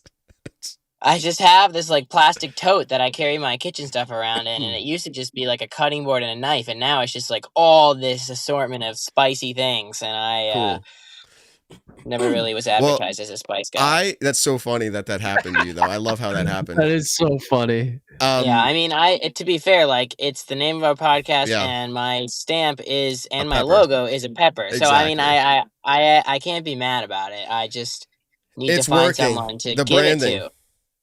If I had a friend who was like super into spicy stuff, I would be You'll make just it into like hot sauce. Are you saying that I should now just start sending you? I could send you gifts like once a month for. Yeah, Matt literally makes like 70 jars of hot sauce. Wow. Hold on a second. I'm texting Calvin. If he comes on for like 10 minutes or less, it would work out. He's saying he might stop. So. Wow, for you. Well, let's talk hole 14. I was gonna say, like, there's just a lot going on, guys. We got a lot to fit in. But if Calvin can be lined up, we'll take Calvin. Go ahead. No, of course we'll take Calvin, but I'm saying I'm reining everything else in. Hole 14. Yeah, we like this is literally the whole talk of the disc golf community, so we can't skip. Yeah, no, for sure. Let me say, heartbeat. Let me say, we already talked about Goose is ahead by 3, and here's the sequence. He slips on the drive, lands OB. Takes relief from OB, takes it further back, takes a long time doing that. His shot ends up out of bounds. He gets a time violation warning. Gets up there, is determined to not have crossed the line, so he does not get the drop zone putt. So goes back. His upshot lands on the island deep. He misses that putt and is clearly frustrated. Ends up with a triple bogey and other questions looming, arguing with officials. I don't know if he's arguing, he's venting, maybe more venting, whatever it is, right? Frustration clearly audible. Even questions of could it distract other players? So this is the whole narrative. So there's actually a lot of things we could talk about. Can we first just have I'm going to say brief in kind of sarcasm discussion of like, did he cross the string? In other words, should that shot have been called to have crossed the string, which means he would have received the drop zone putt? There's no question he landed out of bounds. Yeah, Matt, that's nice and blurry, but we can see it. You're the one who sent it to me. I know, but I didn't know it zoomed in like that. We got to see. So here's my take on it is, originally So hard to tell. what my assumption would have been before really knowing the hole is that the string would have been on the inside of the rocks, right? Yeah, but it's on the outside. And he had hit the rock itself. Like I'm pretty sure, if I remember it correctly, he had hit the rock itself, which is why I had thought, okay, then the way I looked at it was that he technically did cross in bounds and would go to the drop zone at that point. But that's clearly Look, here's that might be the case, and obviously, according to the spotter, it's not the case because that was the ruling that was made. So I mean, so I was standing with Calvin and Isaac, so we were about 40 feet left of Aaron, and the first reason why it took a half second is because at first he didn't take his relief back off the line. So at first he took his meter and put a mini down and was thinking about a disc, and then decided that he wanted to take some space back, at which point he reestablishes his lie. And there's a couple things that happened. Brian Cole was timing him. He was over time, but right as it was about to be right as Brian was like, this is going to be a warning. Once he's done throwing, I'm going to say something. He picked up the mini, is asking if he can get relief back. And Brian looks to Jeff and he's like, what should I do? And Jeff was like, restart the timer, because he's restarting his lie. So then after that restart, placing of the mini in the new spot, that still exceeded 30 seconds. And that's why the time warning was given. And I know I saw Ezra checking his watch. Me and Calvin said something really quietly in the middle of we just exchanged wow, this is definitely taking over 30 seconds. And then from our vantage point, all three of us, me, Isaac, and Calvin, when it hit, we were like, that looks like it hit the rocks. Isaac was like, dang, that sucks. And then Calvin was like, I think that the line is on the outside of the rocks, in which case he probably gets the drop zone putt. So instantly we all said that right away. And they were both, Isaac and Calvin, very much in agreement that if the string was on the outside, he had hit that rock and crossed in. And that's from 400 and something feet away, right? And so then Aaron's walking up to, essentially, Aaron was not of that opinion. I don't think Aaron maybe thought that the string was on that side. Aaron was completely of the assumption that he was going to walk 30 feet forward and put a new mark down. So he was asking Isaac and Calvin, and I suppose Ezra as well, where should I put it? You guys cool with this? And they were like, I think you get the drop zone here. I think the string's on the outside. I'm pretty sure you get the drop zone. And same with Ezra, who had thrown the next shot and essentially gotten almost the same reaction, except for it was pretty obvious that Ezra hit the rocks. And then it was the spotter who really ended it all, just so people are aware. Mm-hmm. The spotter is an official, and so on that hole, I was going to ask you that question. That hole specifically, he was technically an official? Yeah, so the order of operations was Aaron goes to the drop zone. He's almost getting ready to putt, and at this point, a sort of extroverted spotter who's probably doing their job right decides okay, I have to say something if I think that he's doing the wrong thing here. because if I don't and I say it later, it could be even worse than saying something now.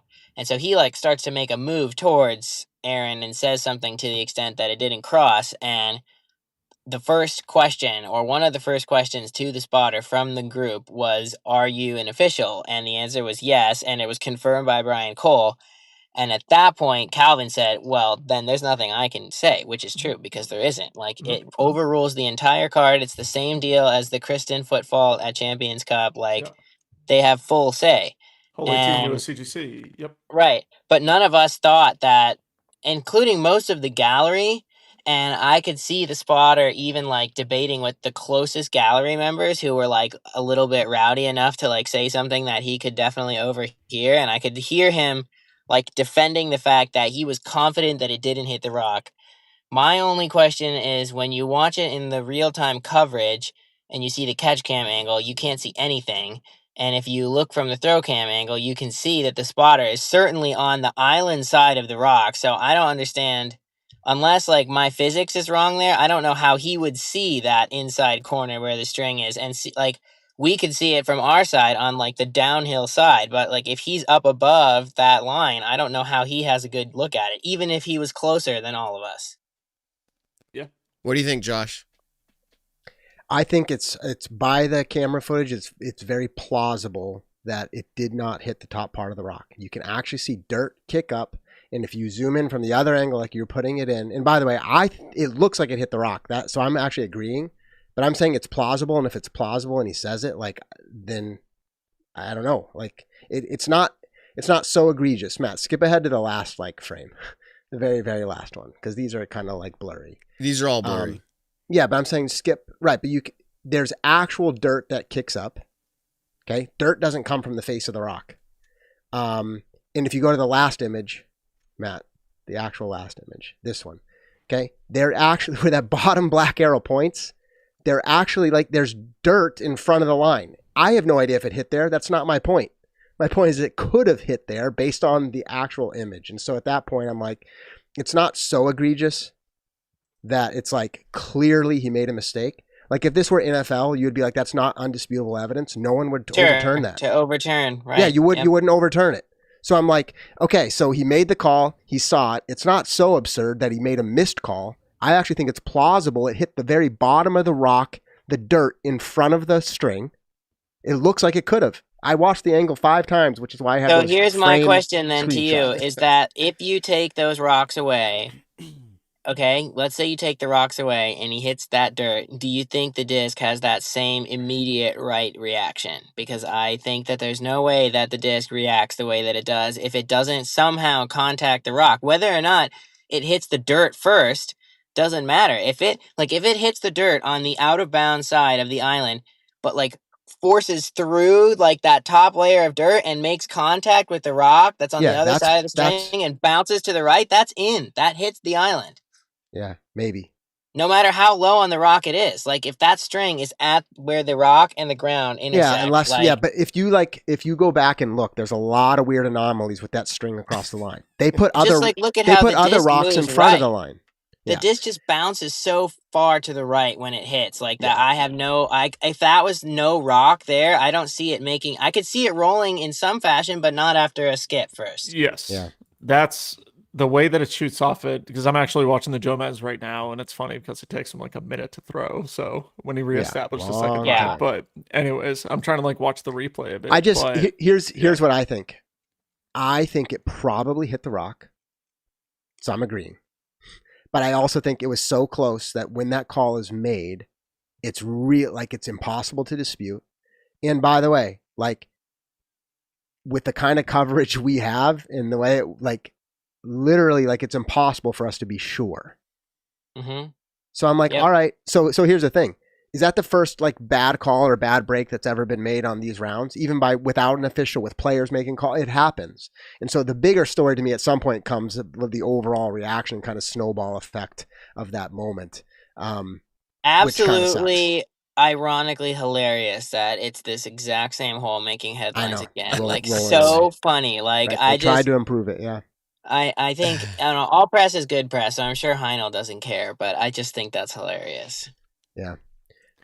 Overall, I feel like maybe it was a missed call, but everything was handled properly. Yeah. That's what I feel like. That's like a part of the sport, though. Like the refs are part of the sport, and that's so what like I'm saying. we're just starting to get to that place now where we actually have some instances where there is a ref influencing part of it, and as a community, we might kind of have to get used to that. But guess what? It's like fantasy football season, so just go like, watch TV for a Sunday, and you'll realize that it's not. We don't have it so bad. We don't have like calls like that on every play that are totally out of your hands. But yeah, I felt really bad for him. I'll say this. Are you this. gonna get Calvin on here? He's gonna jump on. He's gonna jump on.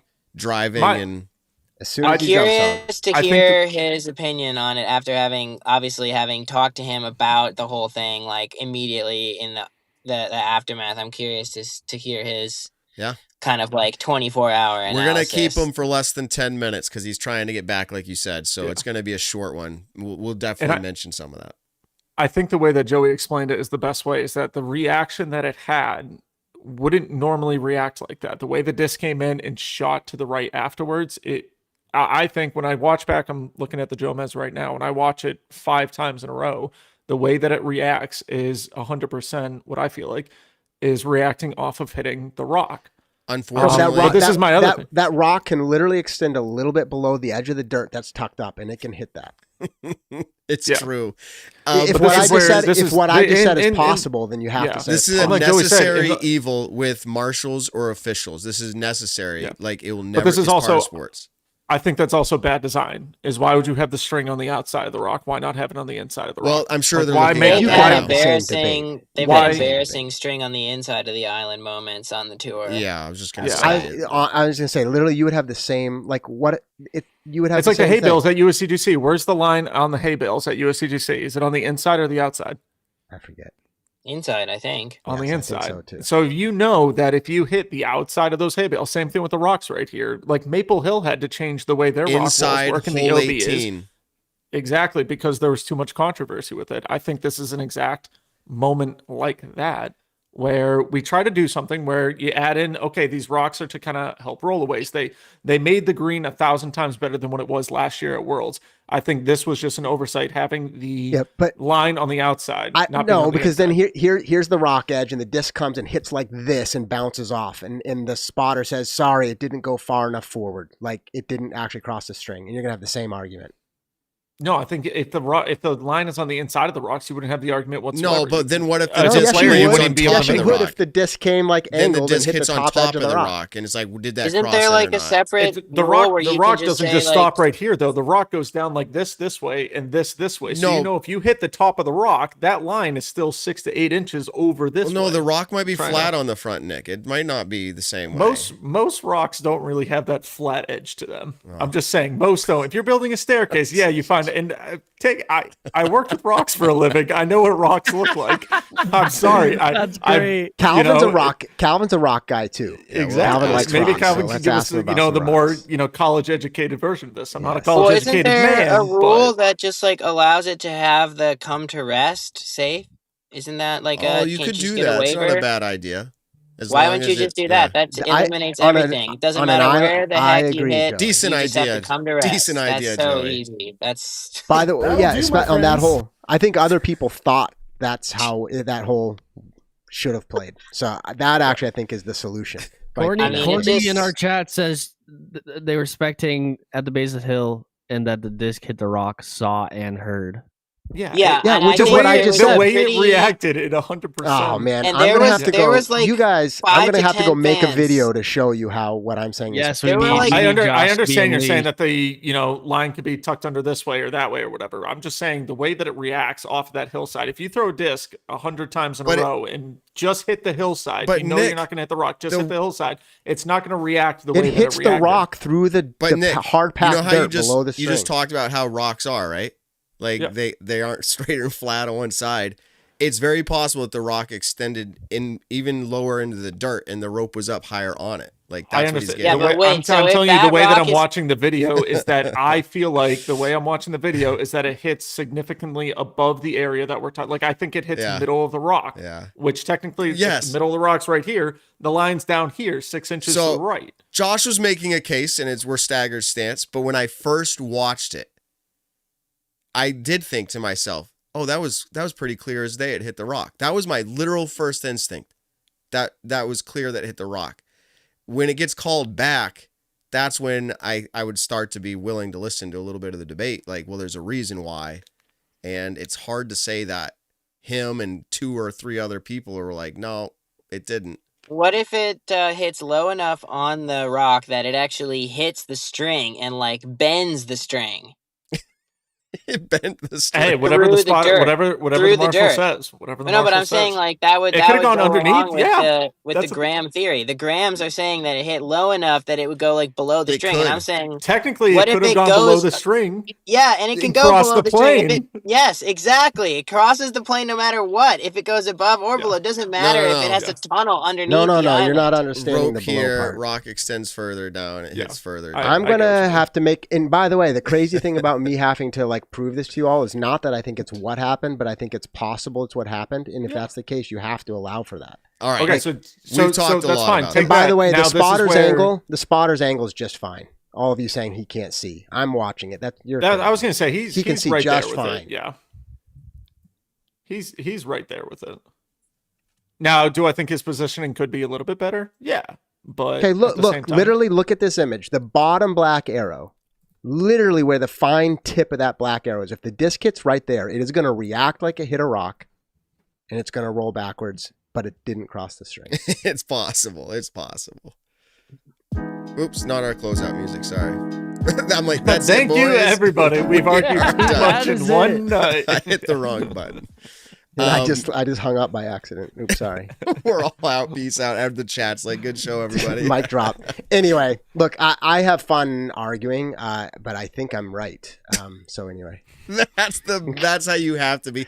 Just like a pro disc golfer, when they throw a shot, it's never their fault. It's like, oh, the wind didn't do what I thought it was. Like, But you're just saying like instead of the out of bound inbounds line being like this, and then the rock being at like a slant basically, and then like part of it being in and out. And I see your point now.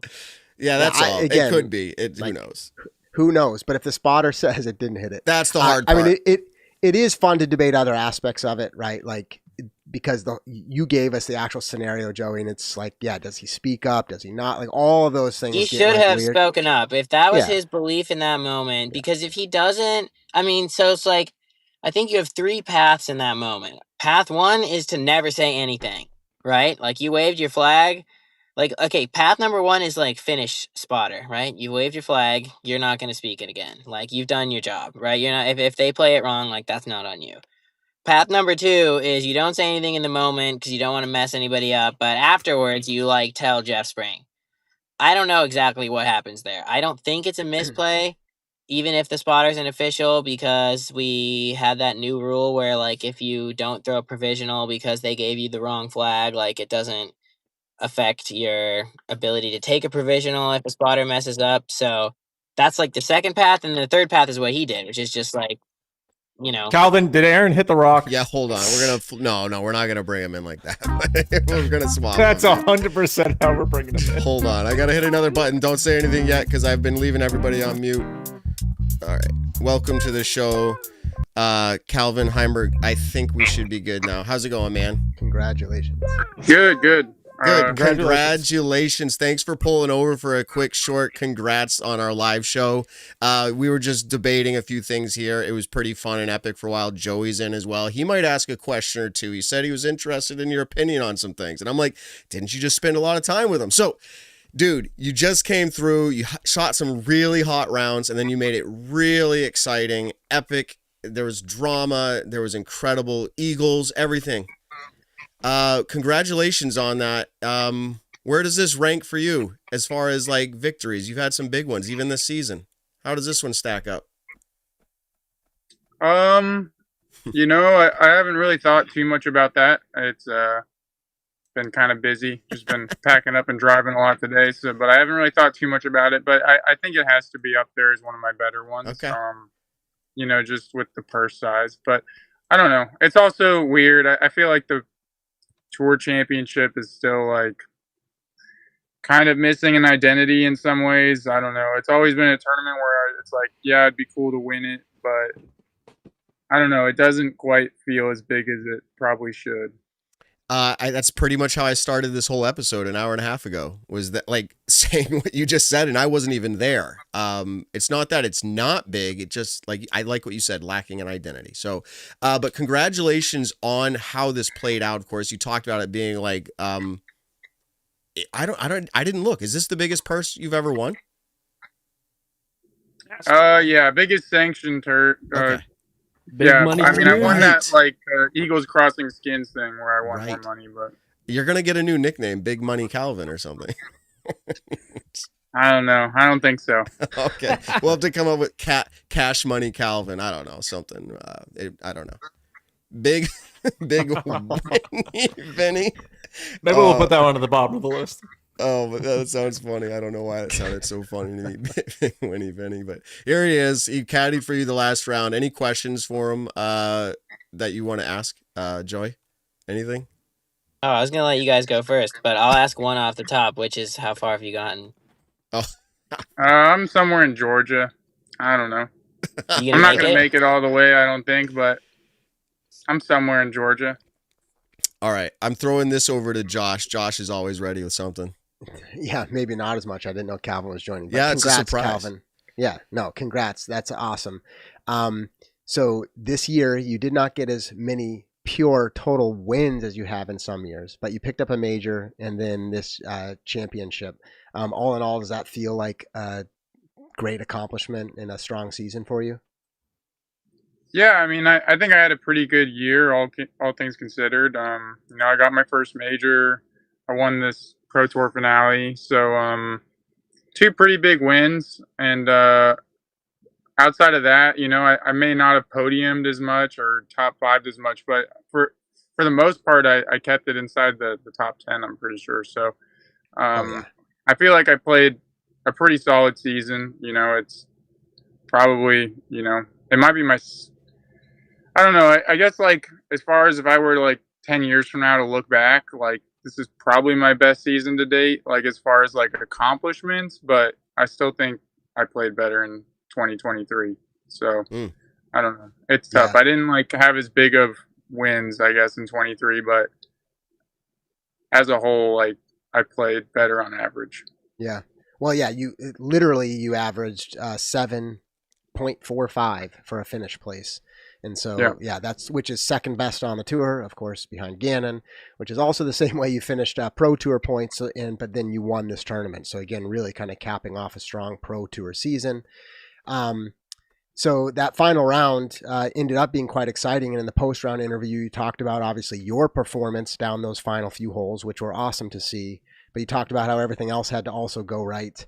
Were you referring to the play of your competitors or anything else in particular? When you were saying other things had to go right outside of yourself? Yeah, I mean I was whatever 5 back with 5 to go. So I mean, even if you play perfect, you expect when you're playing on a lead card with the people that are playing the best in a week that like 5 back with 5 to go. It's like, yeah, there's some stroke swinging holes on that course, but like they have to kind of hurt themselves as well in order for you to really have a chance. Yeah. And you obviously brought it home and you have lots of experience on the tour competing for a win like that. On hole 14, there was a lot of extra kind of drama, just the way the hole went down for Aaron. And then you also had an incredible upshot, but then missed the putt. Is there any impact of kind of like all that drama happening around you? Again, after that, you locked it down, but like, do you feel the vibes on the hole when Aaron's frustrated about the way things are going down? Yeah, there was a lot that happened on that hole. It was kind of a wild hole, and I think, you know, before that putt, I didn't do a good job at recentering myself and focusing on what I needed to do. You know, it'd been a while since I'd even thrown a shot, and there was a lot of different discussions that happened, you know, from my last shot to when I was throwing again. So, yeah, I mean, there was a lot going on, and I needed to be better, but missing that putt definitely fired me up to, you know, it just, I don't know. I think going into that upshot, I was kind of already at pedal to the metal. Like, going for it from as far back as I was kind of the beginning of last ditch efforts to attempt to win the tournament. But yeah, I think missing the putt kind of fired me up. Oh, interesting. So yeah, so you take that maybe lack of focus, but then pivot, and like I said, really kind of an incredible stretch down the wire there. We're just curious. Obviously, it's fun for us to debate, and we've already kind of exhausted our perspective. But just simply from your perspective, do you think the right call? This is a hard question to ask because I think we trust the spotter as an official. But do you think the right call was made for that disc hitting the rock and crossing the line for Aaron's shot on hole 14?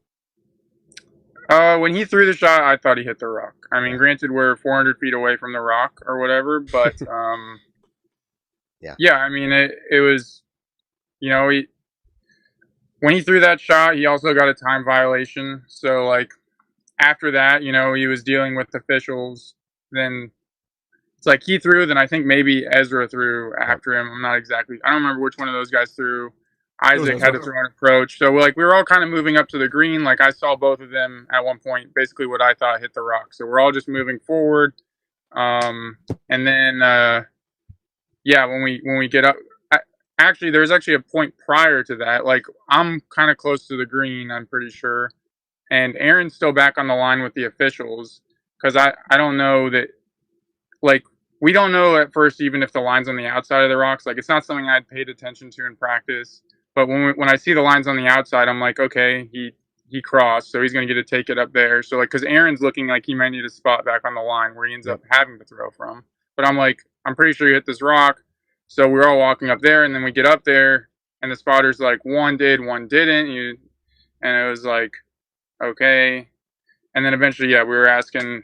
Basically, it just came down to the fact he was an official.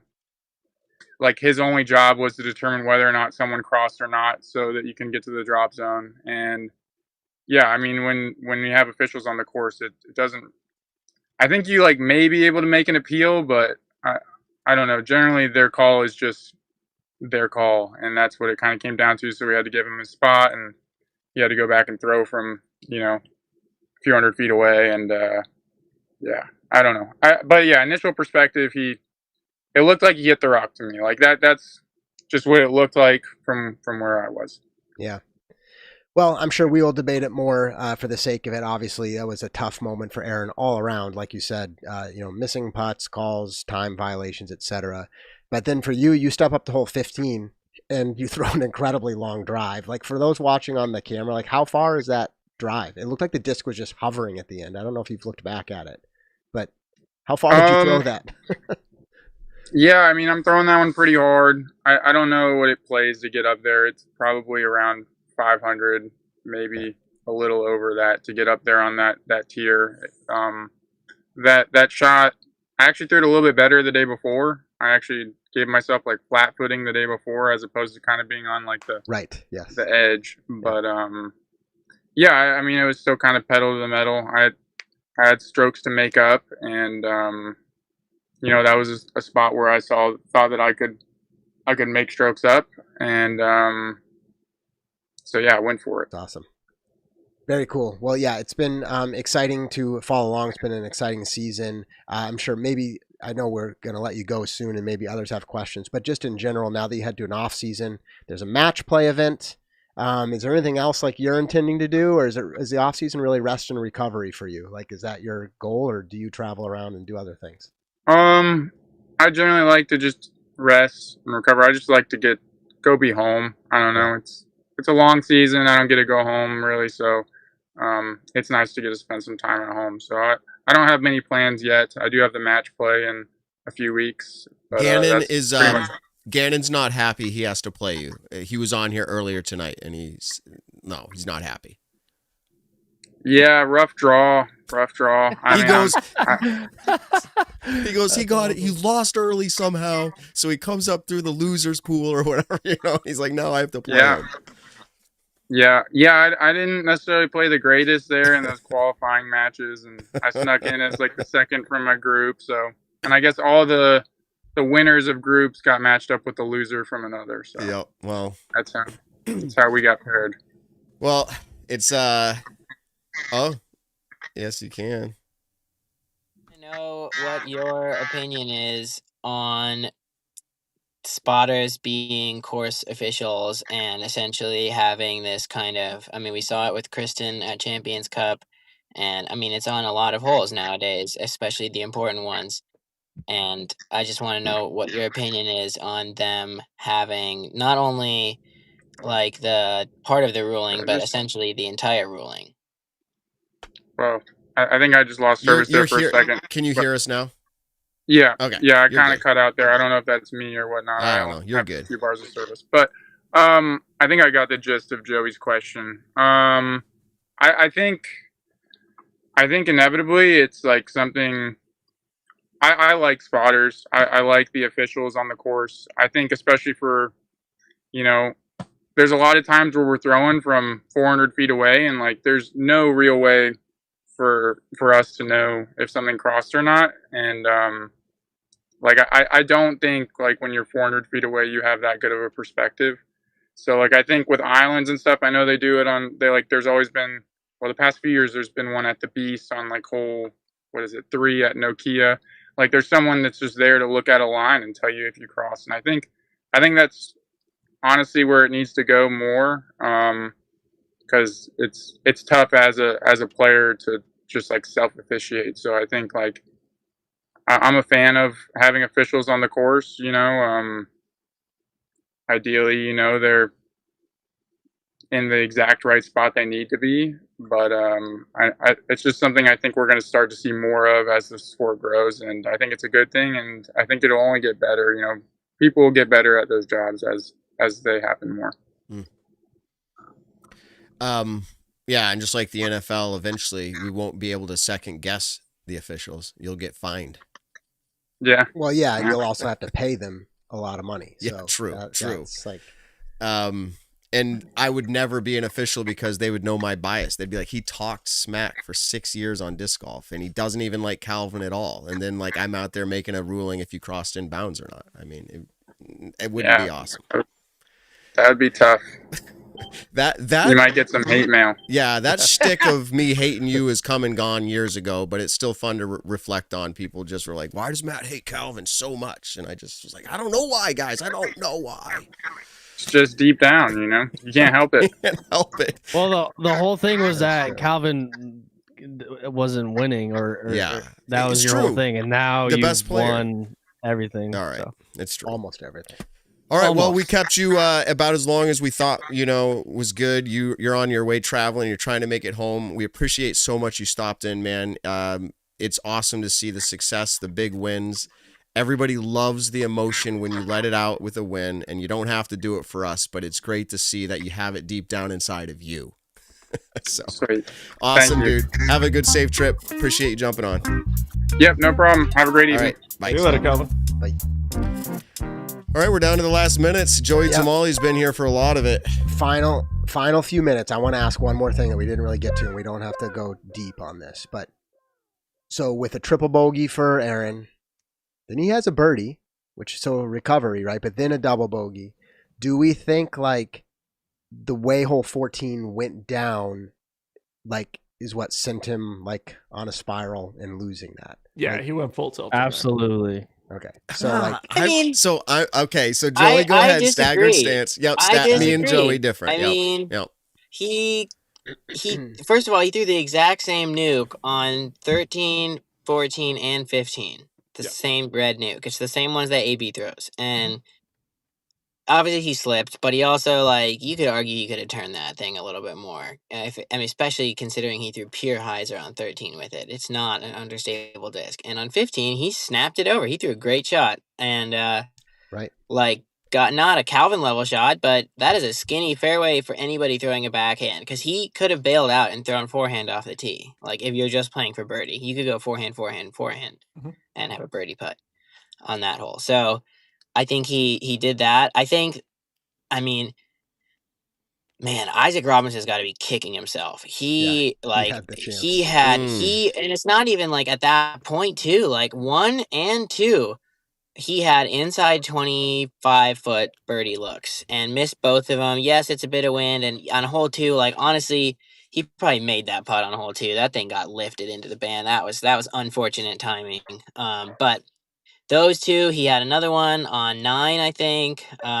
Just there was putts that I think he wanted back, and for both him and Aaron to double bogey hole 16, laying up off the tee, that is, you just can't do that. I mean, it's just like very uncharacteristic mistakes from Isaac, at least in my opinion, with that shot that leaked OB left. And then, I mean, I don't know, Goose, I think the only thing that probably really actually left him because of hole 14 was putting, because that was what was clicking before, and that's what stopped clicking afterwards. And I didn't think that his throwing was like atrocious after that. No. Here's why I think mentally he tapped out after 14 is because, okay, great.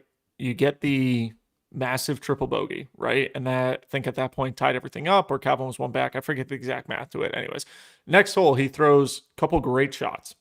Doesn't get a chance for the eagle, really. He's got that forehand, but he's pissed the whole time. Yeah, walking up that hole. head. He's pissed about his drive. He's pissed about his upshot. He's pissed about his final upshot because he doesn't have a putt for eagle. And then he makes the birdie, still loses a stroke to Calvin. So he's upset about that because he's still losing a stroke. And then he has the putting woes on 16. So I think mentally he was completely checked out. He was still trying to talk with, after 14 ends, he's ticked off. He misses the putt. He runs over. He puts the disc in the basket. And then he, starts heading down the hill while other people are waiting to putt, right?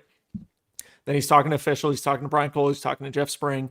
All of that is mentally in his head the whole time. And he said it, just one shot. And that's how, he talks about, he literally told himself that he choked. You can hear it on the DGN the channel, whatever. Yep. I mean, he said it off the tee shot when he slipped. He after he slipped, he goes, and Jeff's right there. So of course it's in ear. He goes like, man, that's so disappointing. And then as he's walking back to his bag, he goes, and just like that.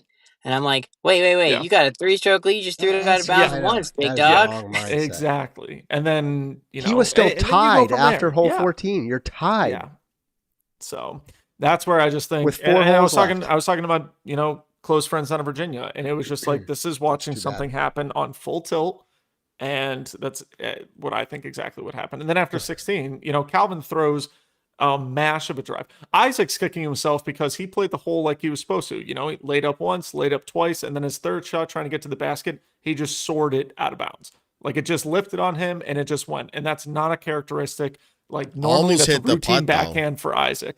So that is a hole, though, that, like, in the wind that it was in, yeah, that's it's tough. Be nice to have a forehand that you could count on for that third shot for Isaac. And I know that he has it. I know that he has it. Which Gossage did. And then the biggest thing was Gossage. Okay, you could tell the way that Tailwind was working on that one that he was going to miss that putt low. He's already in his head right now. That putt was either going in or was going to be low regardless. And it took a pretty crappy bounce off of the basket itself. And then for him to miss the next one was just like gone, done. Mentally, he was just drained. And we've seen this in tournaments past. Not the whole full tilt, not the whole explosive, yelling at himself, whatever. We don't see that a ton from him and from a lot of players, right? But in that moment, that's when it sucks too, because after 14, he was tied. And you lose a stroke on 15. Far from over. Yeah, lose a stroke on 15 because someone got an eagle. Dude, that's just disc golf. I mean, look at Idlewild. Gannon had how many freaking eagles? And Paul still won the tournament. So take that, out of it. You still have holes to play. But honestly, I mean, at that point, Calvin pretty much played, he played those last 4 holes to perfection. Pretty much the last 6 holes to perfection. It was awesome. I'm glad he did minus, that. Minus the missed putt on 14. He played the holes pretty much to perfection. I'm glad. And I think that I feel like even if 14 and that whole debate of inbounds or out of bounds, as long as Calvin did what he did to win, I don't think that Gossage was going to win, which would have been even more incredible and epic in its own way. But I think even if, maybe his mindset's different, but even if Gossage goes to the drop zone on 14, does he hit that putt? Like, what is the percentage on that? No, And but if he would still have taken a 6 more this than is likely. my point. This is my point.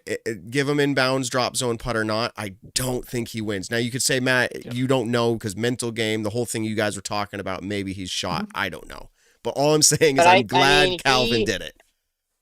I think that Calvin doesn't win without Aaron's attitude. Okay. I don't think he does because, well, and obviously I was like the closest to that situation, but like I saw the way that, I mean, Calvin said it nicely that he said it in the way you're supposed to say it, which is like, I needed to reset, right? Yeah. Which is fair. You could also say that as in he got razzed. And he was pretty pissed about it. And like, can you get razzed, be pissed about it, and then also like in that same like moment or the next day say like, yeah, I could have reset? Like, yes, of course. But if you watch from there's an angle, I mean, he has to wait to go up to his lie. It wasn't that it was during his putt. I think there's some misconceptions that like during his actual putt, Aaron was talking. I don't think that's the case at all. Yeah. I think that it was just more that he got a little iced trying to step up to his lie, not just from Aaron like walking off, but also from like on most cards at a high level, the missed putt to the tap out to the walk is like pretty chill. The only difference is when you have cameras that are moving that have to follow those guys. Yeah. And then the one guy, like Aaron's only thing, which it's like for me, it's like a coin toss, whether this is like respectful or disrespectful, but like he tried to stop moving so that because he felt like Calvin was already in his routine, but what that did was it froze the gimbal cam in a really awkward spot for Calvin. And if Aaron had like kept moving, that cameraman would have kept moving with him and like out of Calvin's like range of sight. And so it was the stop that like in my eyes was out of like respect, what you usually do. You like take your disc and you like walk like 6 paces to like 25 feet and then you freeze if, you know, you think that person's going. So I think that was pretty tough. And I don't think that's like fully on Aaron. And like I said at the beginning, like, I don't know, like he's wired differently than, you know, Niklas or the guys. Like he's an emotional dude. I happen to really like Aaron Gossage. Yeah. I think he's a pretty great guy. Like one of the more passionate, like nicer dudes that I like out there. I like spending time with him, and I think that I don't know, he's definitely a good person to have like on the road. And I think that it's obvious that he wants it more than anything, and I'm sure that the narratives that now kind of are surrounding him live in his head. They live in his head like 10 times louder than they live in ours, right? So like best player all the to stuff not that have we've a been win. saying now, yeah, blah blah him blah. and Like, Ader that's holds been in his head. That's been in his head for years that he's like that hard. I mean, anybody who's played on a card with him and listened to his self-talk, you know, you can tell he's a sports guy. He's grown up doing this, and he's really competitive. And like, I don't know, he gets that same kind of treatment that I think Holyn Handley does, where like, you know, he is emotional in a competitive way and not in a jerk way. And I think he was just like heartbroken at the same time watching that all unfold to him, and he had no caddy there with him, and he had nobody to like in his corner, and he got like, whether or not he hit the rock, the way our sport plays out is that guy says that thing, and then it doesn't matter what's true or not. It doesn't matter what happened. Like once the spotter says what he says, like the only thing Aaron can do there is just swallow. And that's a terrible thing to have to try and swallow. That's and hard. As a competitive guy, do you really just try to like bend over right there and you're just like, all right, yep, okay, cool, whatever. I'm just going to walk back and like not put up anything, not say anything, not like, that's tough. That's just not who he is. That's not who he is. And I think probably a lot of people could see this. I could see myself doing that, especially at certain points in the history of my life. Like for sure losing. I don't even say he lost it. He was doing. I don't think he lost No, it. he was doing what like a normal competitive person who is in that exact space would do. Like if you put yourself in that exact space. So No, I I don't think that's the way you can say it because everyone's different. You know, put Calvin in the same position, and Calvin's not saying the same things, or like I don't know. Right, so mentally that's not. what gotta made, put him in that's that what same made position. Calvin We so don't know. frustrated, in my opinion. That is what made Calvin so frustrated, and I think it happens with another one that we're all close to, Simon. I think Simon gets really frustrated by bad behavior because it's the same with Calvin and Simon. They hold themselves to such a standard of behavior that they follow without fail. And then other people have a different level of behavior, and so society sort of just kind of allows them to be a little more, you know, whatever, emotional. And so they can get away with stuff. And I just like, I guarantee you, in my opinion, like based on what I was watching, like Calvin does not win without the frustration that he felt after the way that he felt that the putt went and the disrespect. And I could tell that it was, I mean, it was definitely, there was a little spite in some of those throws on the next hole or two. And, you know, I don't think it's like anything really crazy, but you use whatever fuel you've got in that moment. And he was right there. And I definitely leaned into it with our conversations over the next few holes because I could tell right away that he was pissed, but also like for the first time in a few holes, like not focusing really hard on like overthinking his shots. And after his drive on 15, I was just like, I think we can use this to distract him a little bit here. And we talked about it all the way through hole 16. That was like all we talked about. We didn't talk about a single part of the shot. That was the only discussion that the two of us had the entire two holes, 15 and 16. It was all about what happened on 14's green and what he should have done in that situation. Because there was some confusion too about the warning that Aaron had been given and whether or not a courtesy warning would have added a stroke. And we later confirmed that it wouldn't have, like they're two separate warnings and it wouldn't have given him a stroke. And he was already getting like screwed in multiple ways on that hole, in my opinion, like just too many bad things. And like, you don't want to add that on top, but when you also feel like your own play got affected by something and then you don't say anything, like what kind of person are you? Yep. And that was like his conflict was he was like, I want to say something that doesn't give him a stroke so that I feel like I'm defending my own ability to compete. But I don't want to like come off as the moral police, and I don't want to add a stroke when he's already gotten like more than he deserves here. But I like, what kind of a person am I if I don't like stand up for something that I believe like messed me up? Yeah. I mean, I would have hated to see an actual stroke happen, right? Whether it was from the courtesy violation or the time excessive violation, anything like that. Like that would have deflated a lot. It would have deflated what we're talking about with Calvin's win, because Calvin's win was incredible. And we haven't really harped on the fact that, and DGPT did, but Aaron technically, to score under par, did the best, right? Like he technically, when it comes to the stroke differential. He missed it by one. He missed it by one. What do you mean? Yes, it depends. If there was no strokes, technically Aaron wins. He still is what I'm loses. saying. No, he loses to Calvin by one. Oh, I misheard Disc Golf Network then. But I'm pretty really sure quick I'm before, right about that. Yeah, I thought it was, but anyways, whatever. But I think one of the other things, kind of talking about Aaron's mentality throughout the whole thing, and I was going to ask Joey how the crowds were, but you could tell Aaron a couple times said, ask the crowd not to move or anything like that. So he's really in his head mentally right now. Really, by the way, in his Nick, head I think you're right. mentally I think you're right, by the way. So I'm going to say. That's what I thought. That's what I thought. But it was a 4-stroke difference to start the round, and he lost by 3. Gotcha. Anyways, everybody, thank you, Joey, for tuning in tonight. Thank you to Titan Disc Golf. Yeah, thank you to Titan Disc Golf and Hooligan Discs for all their support over this awesome 2025 season. And shout out to the Disc Golf Pro Tour, everyone that tuned in, Disc Golf Network, all that good stuff. Shout out to all the live viewers and our post-podcast audio viewers as well. Check us out on all your favorite podcast platforms. Don't forget to like, comment, subscribe on the YouTube channel.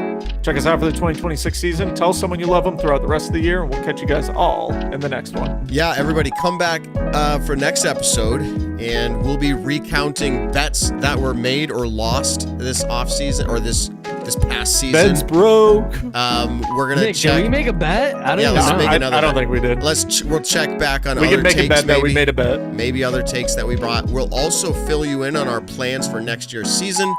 It was great having you, Joey. This was, we talked about it, having you on, guest host. I think you're fantastic. Another loved guest host is Casey White, so you're coming in that same level. I think people are loving it. We'll do this again another time. We've got that in our schedule for next year to bring in some guest hosts, so we'll hit you up again. I am honored to follow in the tracks of Casey White. He's one of my heroes. I strive to have a Awesome. competitive career like Casey White's, but it's awesome to see all your beautiful faces, and I hope you guys keep it nice and cozy as it gets cold up there in New England. That's right. Damn right. Peace out, dude. Everybody, And awesome. Minnesota. We'll catch you out.